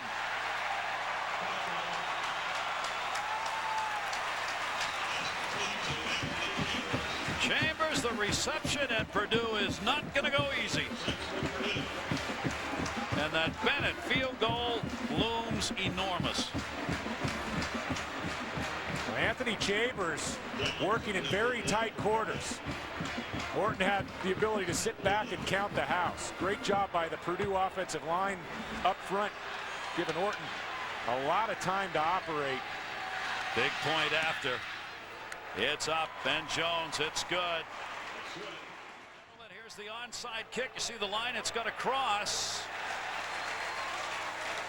Went out of bounds, very close to that line. See, Jennings was over there talking about it. The onside kick as Purdue tried to get possession. You got to give your guys a chance to make the recovery. Free kick out of bounds on the kicking team. That penalty's declined. The ball is placed across the sideline. 1st down, Georgia. So Georgia will take over with 1:34 left to go. Purdue has 1 timeout remaining. Georgia leading it 27-24. There you see the ball up in the air and out of bounds. They brought in Lachovic. The recovery by the coach and the onside kick does not count, by the way. No. No. Tiller, Purdue's coach, got it. At least not in this country. Georgia goes back to work. Now it's to run this clock out with only 1 timeout for Purdue. Hit made behind the line of scrimmage on Lumpkin that time. He loses a yard, and there's the final timeout being used by Purdue with 1:29 left here in the 4th. If Purdue can get a stop here, they will get the ball back, but with less than 25 seconds to go in the football game. And that's barring any crazy play calling or execution by Georgia, running the ball out of bounds or an incomplete pass. But I'd be very surprised if Mark Richt decided to put the ball in the air this last set of downs. Bennett has provided the difference with the field goal that he kicked, a couple of them in the game. Purdue going behind 17-0 early in the first half and battling back, but maybe we'll run out of time here. Tiller said, "I love kickers." He said that at the luncheon the other day, talking about Bennett and about, he said, "I hope I can have kickers as successful as Bennett, Billy Bennett is for Georgia." He says, "I just love kickers." Well, you see why. This game, right now, the difference is that field goal. We talked about the ups and downs that Billy Bennett had had this season, and the vast majority were positives for him. And Ben Jones, Purdue, you look back on the big game against Ohio State where he missed a chip shot in overtime and a short one near the end of the third quarter. Reggie Brown came in motion. Hand off again, Lumpkin going down the line. Nobody there, and he'll lose. Fumble! Fumble, maybe! Fumble again! Georgia with an opportunity to get it back. Ball is still loose. Purdue fell on it. Purdue fell on it, but was the play already called? Well, that's a live ball, but I think we've got there's a flag on the field. Now, whether that flag is marking the fumble or a penalty, I'm not sure. No, that's going to be a penalty unless it was inadvertently dropped, and that was a live football. The referee is calling this a fumble. With 1:14 left to go, an important conference right here by the officials. That ball was fumbled twice. Kotovides of Purdue finally came away and with his second recovery. Sean Phillips, first team. Oh, what a play. With the left hand makes the strip from behind. And then Terrell wouldn't get on the foot. Terrell tried to scoop that and return it for a touchdown, and it almost cost Purdue the game. That is a clean strip, and that is a fumble. We just have to wait and see what this flag is all about. Forward lateral. I think he just dropped it again. Well, Craig Terrell, number 92, tries to jump on the ball. Did he try to lateral that? Boy, it looked like he might have, and I don't understand why he would have tried that. Just fall on the football. I mean, he got the ball inside Georgia's 35-yard line. If he was trying to lateral that, I don't know what Craig Terrell was thinking. Maybe we're waiting for the ruling here now as the discussion goes on. I think Purdue's got the football. It's a question of where. Well, and if it was a forward lateral, that means that he had established possession of the football. Yes. So if it's ruled a forward lateral, I would assume that Purdue still would have the football. And that's, again, we don't know what the flag is about, but if it has to do with the forward lateral, I think Joe Tiller gets the football here. I mean, I've seen some strange things happen in football games, but what a play by Sean Phillips from the backside. The other question is, was there a call that on the first fumble recovery the player was down? Well, we're going to find out.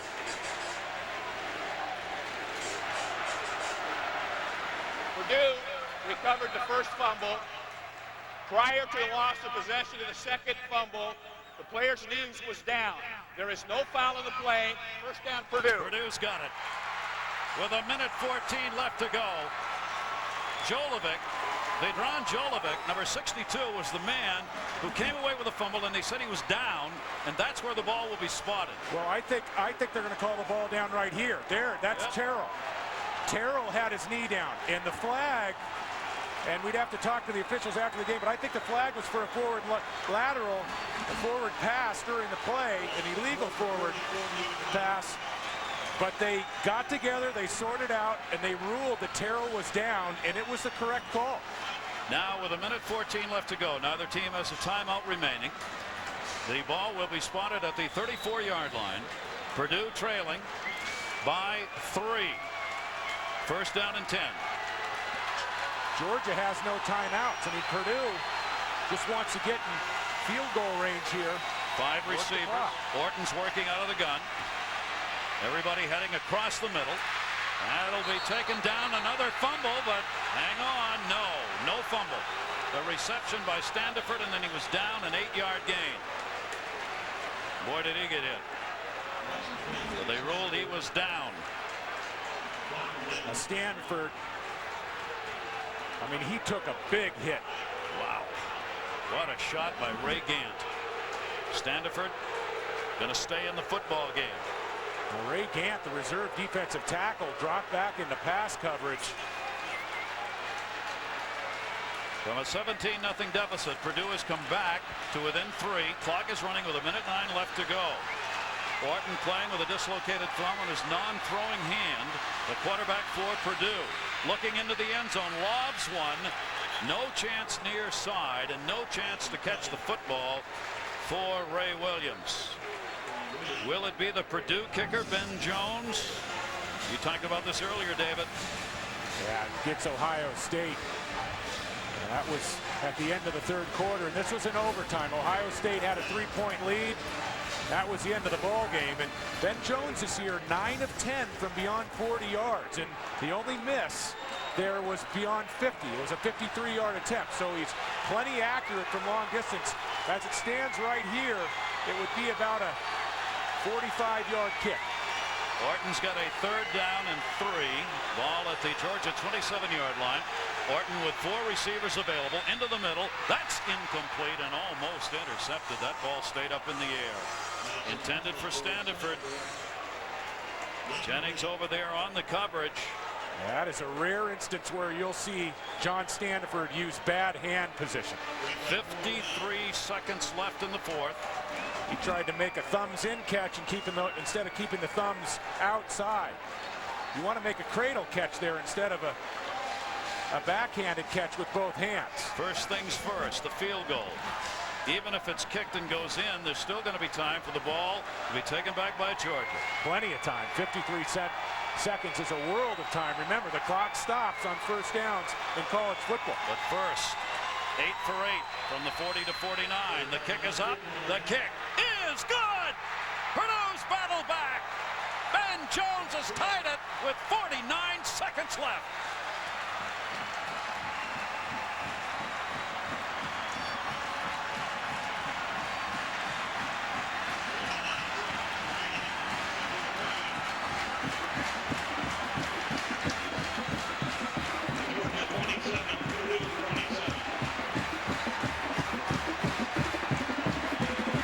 The Rose Bowl is coming up next.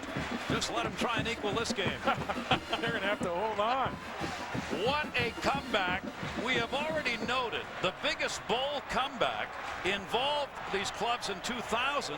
This is now the 2nd biggest bowl comeback. And it's been Purdue that's done it. And Mark Richt. Mark Richt is on the sideline, and he knows on his last possession they really could have gotten away with going to a knee. Now, they wouldn't have run out the clock, and that's not typical. If you're going to leave time on the clock, if you can't run out the time, you hand the ball off. And Lumpkin made a huge error in not securing the football. The strip by Phillips, and Ben Jones converting in a big situation. A sophomore, Jones, who hurt his left arch this past week and was concerned as to whether or not he was going to be able to kick. He can. 49 seconds left to go. Purdue has scored 10 points in 45 seconds. And David Green's going to have plenty of time.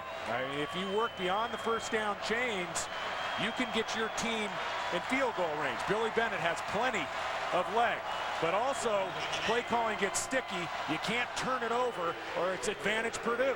Back into the end zone. There will be no return.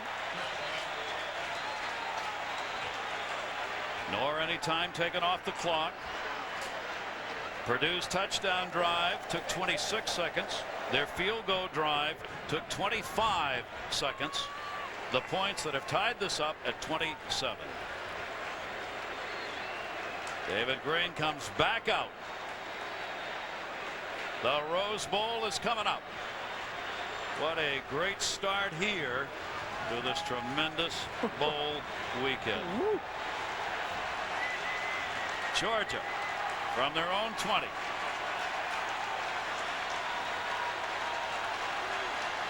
Green, 2 receivers to the right. The handoff will get up to the 20. 25. Brown on the carry, rather. Tyson Browning. A 6-yard gain. No timeouts available for either team. Mark Richt was taking a crack at breaking a run there, and short of the first down. I think they're going to go ahead and let this clock tick down, expire, and roll it on into overtime. It's running. Now that situation, a lot of people say, hey, why don't you put the ball up? You had time, but you know, it's a risk-reward evaluation, and Mark Richt feels comfortable, more comfortable about his team's chances of winning this game in overtime than trying to make some plays in the passing game with poor field position. Now a flag has been thrown on the near side. There was still time on the game, on the clock, on both clocks. It'll be an illegal procedure call against Georgia. With 1 second right now showing on the clock, they may have to put a couple back, but that won't matter here if in fact Georgia's not going to run another play and be willing to take this into OT. Yeah, that's not going to matter at all. David Green's going to take the snap and go to a knee. Put that helmet up and let people see you. That's the man, Ben Jones, who kicked that field goal. Why not smile, huh? Congratulations to him, no matter what the outcome. That was a pressure kick. He hit a game winner earlier this season, an 18-yarder at Wisconsin. We've completed regulation here at our Capital One Bowl, 27-27. We'll have overtime. Let's go out to Pasadena. John Saunders. John. Purdue is called It tails. is a tail. You've won the toss. Purdue won the toss. All right, you've chosen to play defense. Which end of the field would you like to play on? So, okay, so you go from that 25 in, right? Okay. Purdue's won the toss. They've chosen. Georgia's chosen to plant that into the field. Georgia will be on offense from the 25-yard line going in. Each team has 1 timeout left. There will now be a 3-minute intermission. So they give each team a timeout for the overtime. There you have it. There are the rules. No sudden death. Equal possession. Offense begins in the 25. Process then repeated until we've got a winner. It's 27-27.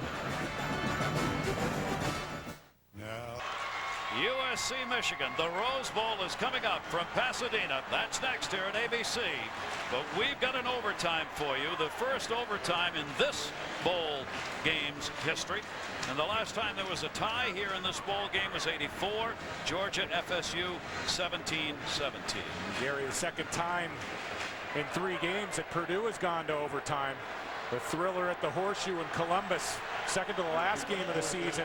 They lost a heart-wrenching game, 16-13. They start at the 25-yard line. Georgia with possession. Green back near side. And that was scooped up off the ground. That will be an incomplete pass. And no, completed. Take that back. They called it completed, but his knee was down, so a 7-yard gain. Taking another look. Fred Gibson. Good catch. As a wide receiver, first you want to make the catch. And if you have to go to a knee, so be it.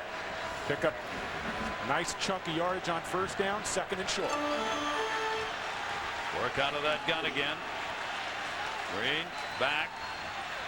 Looking into the end zone in the corner. A lot of pushing and shoving and a flag.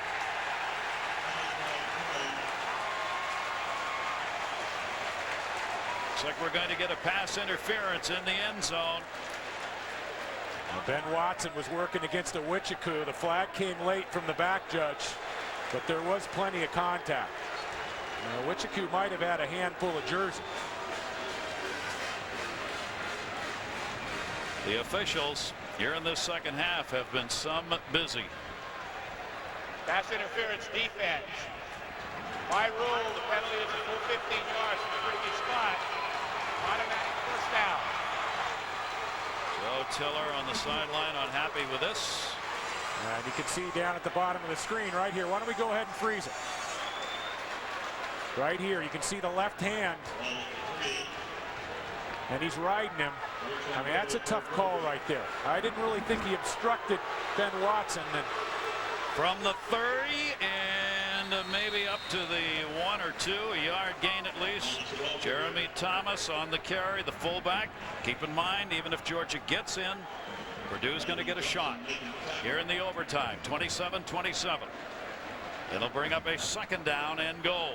That pass interference call by rule, it's a 15-yarder. It's not halfway to the goal line. They mark off the full 15 yards. So a big penalty on Owichiku working against Watson in the end zone. Yard and a half to go for the touchdown, and a swarming Purdue defense with everybody stacked up here in a goal line stand. Langdon Johnson, who's had a tremendous game, in on Thomas again to make the tackle. And Johnson got great penetration. Watch number 47. Sticking his head in there. Kudavides, number 34. Winning the battle at the line of scrimmage. Bennett getting ready. They have an opportunity. Third down, and were they in? No, not in. Shy by about a half a yard. What a job by the Purdue defense. There's where it's marked, just shy of the goal line. Well, the handoff straight ahead, isolation, fullback on linebacker. That's a good call by this officiating crew from the Pac-10. He did not score. Fourth down, David. That was Lumpkin on that carry. So fourth down, they'll go for the TD. Lumpkin again on the dive, and he's in for the touchdown.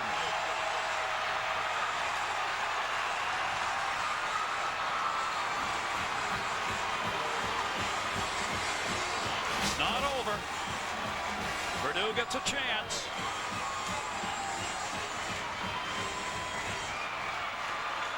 Lumpkin scoring. Biggest day he has had this season for Georgia. Bennett comes on for the extra point.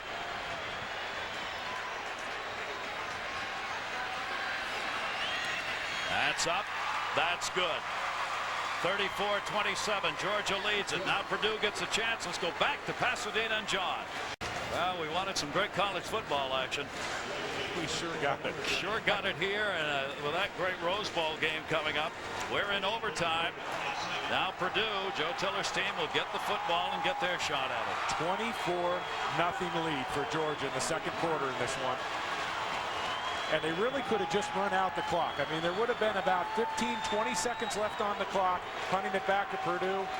The strip by Phillips on Lumpkin, Ben Jones in the field goal, and Georgia takes advantage first. Purdue, Orton, they start at the 25-yard line as well. That'll be carried inside the 20. Big, hard run by Boyd, a 7-yard gain before Davis. Thomas Davis made the tackle. The rushing yards did not come easy for Purdue early on in this football game, but this offensive front has stuck to the task, and they've begun to soften this front four for Georgia. And Boyd starting to find some seams in this front seven.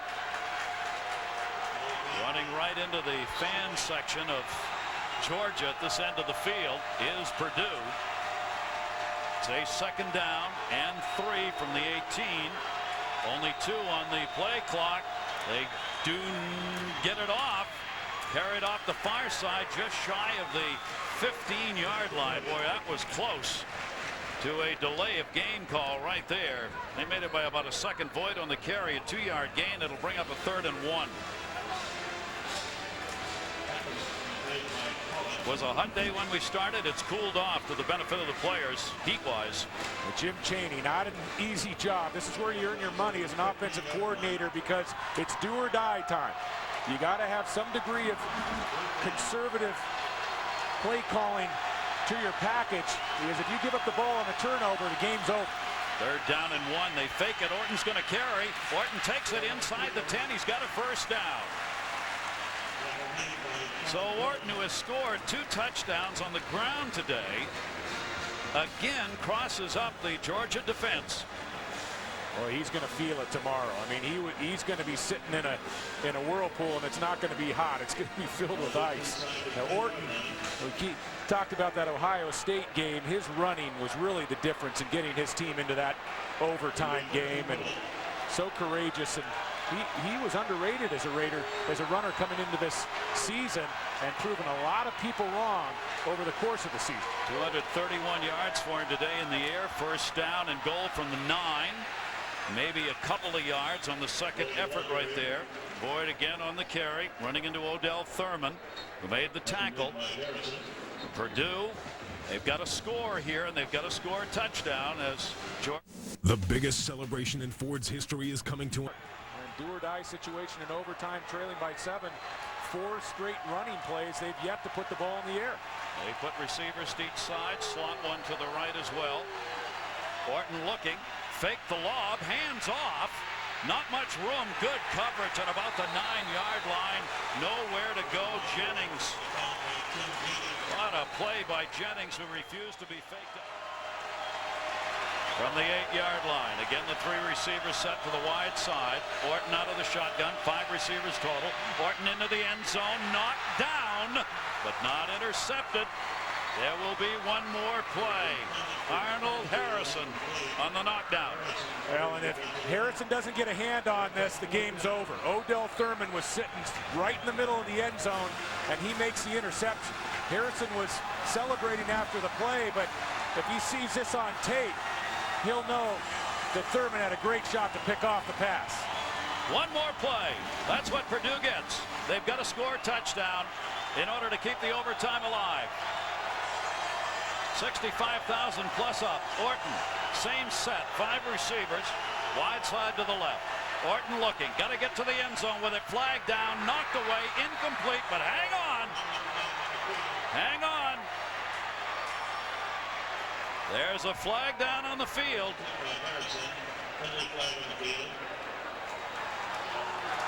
Against Georgia. Game not over. And we keep playing. They'll get another chance. And they'll get another chance from inside the 5-yard line. Offside. Defense. At least 5 yards from previous spot. Player lined up in the neutral zone. Repeat. 4th down. Repeat 4th down in OT. And this is Gathers right here, I believe, number 40. And his helmet is clearly in the neutral zone. And that is, I mean, mistakes don't get any bigger than that. This game was over if he just lines up correctly. Purdue gets another shot. Georgia's had 11 penalties, 100 yards in this game. Orton, again, the 5 receivers got to get the touchdown to keep the overtime alive into the end zone. Incomplete. Georgia wins it 34-27.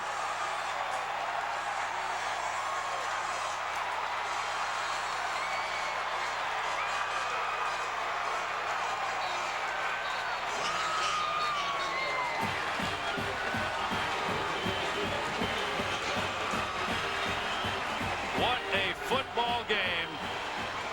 The Capital One Bowl winners, Georgia 34-27. It was David Pollock, the All-American, with the pressure in the pocket. That was the difference. ABC Sports Online at ESPN.com. Search ABC Sports. Stay tuned. The Rose Bowl game, USC Michigan coming up. This has been a presentation of ABC Sports Championship Television. Happy New Year from Orlando, everybody. An overtime victory, 34-27. The Rose Bowl coming up.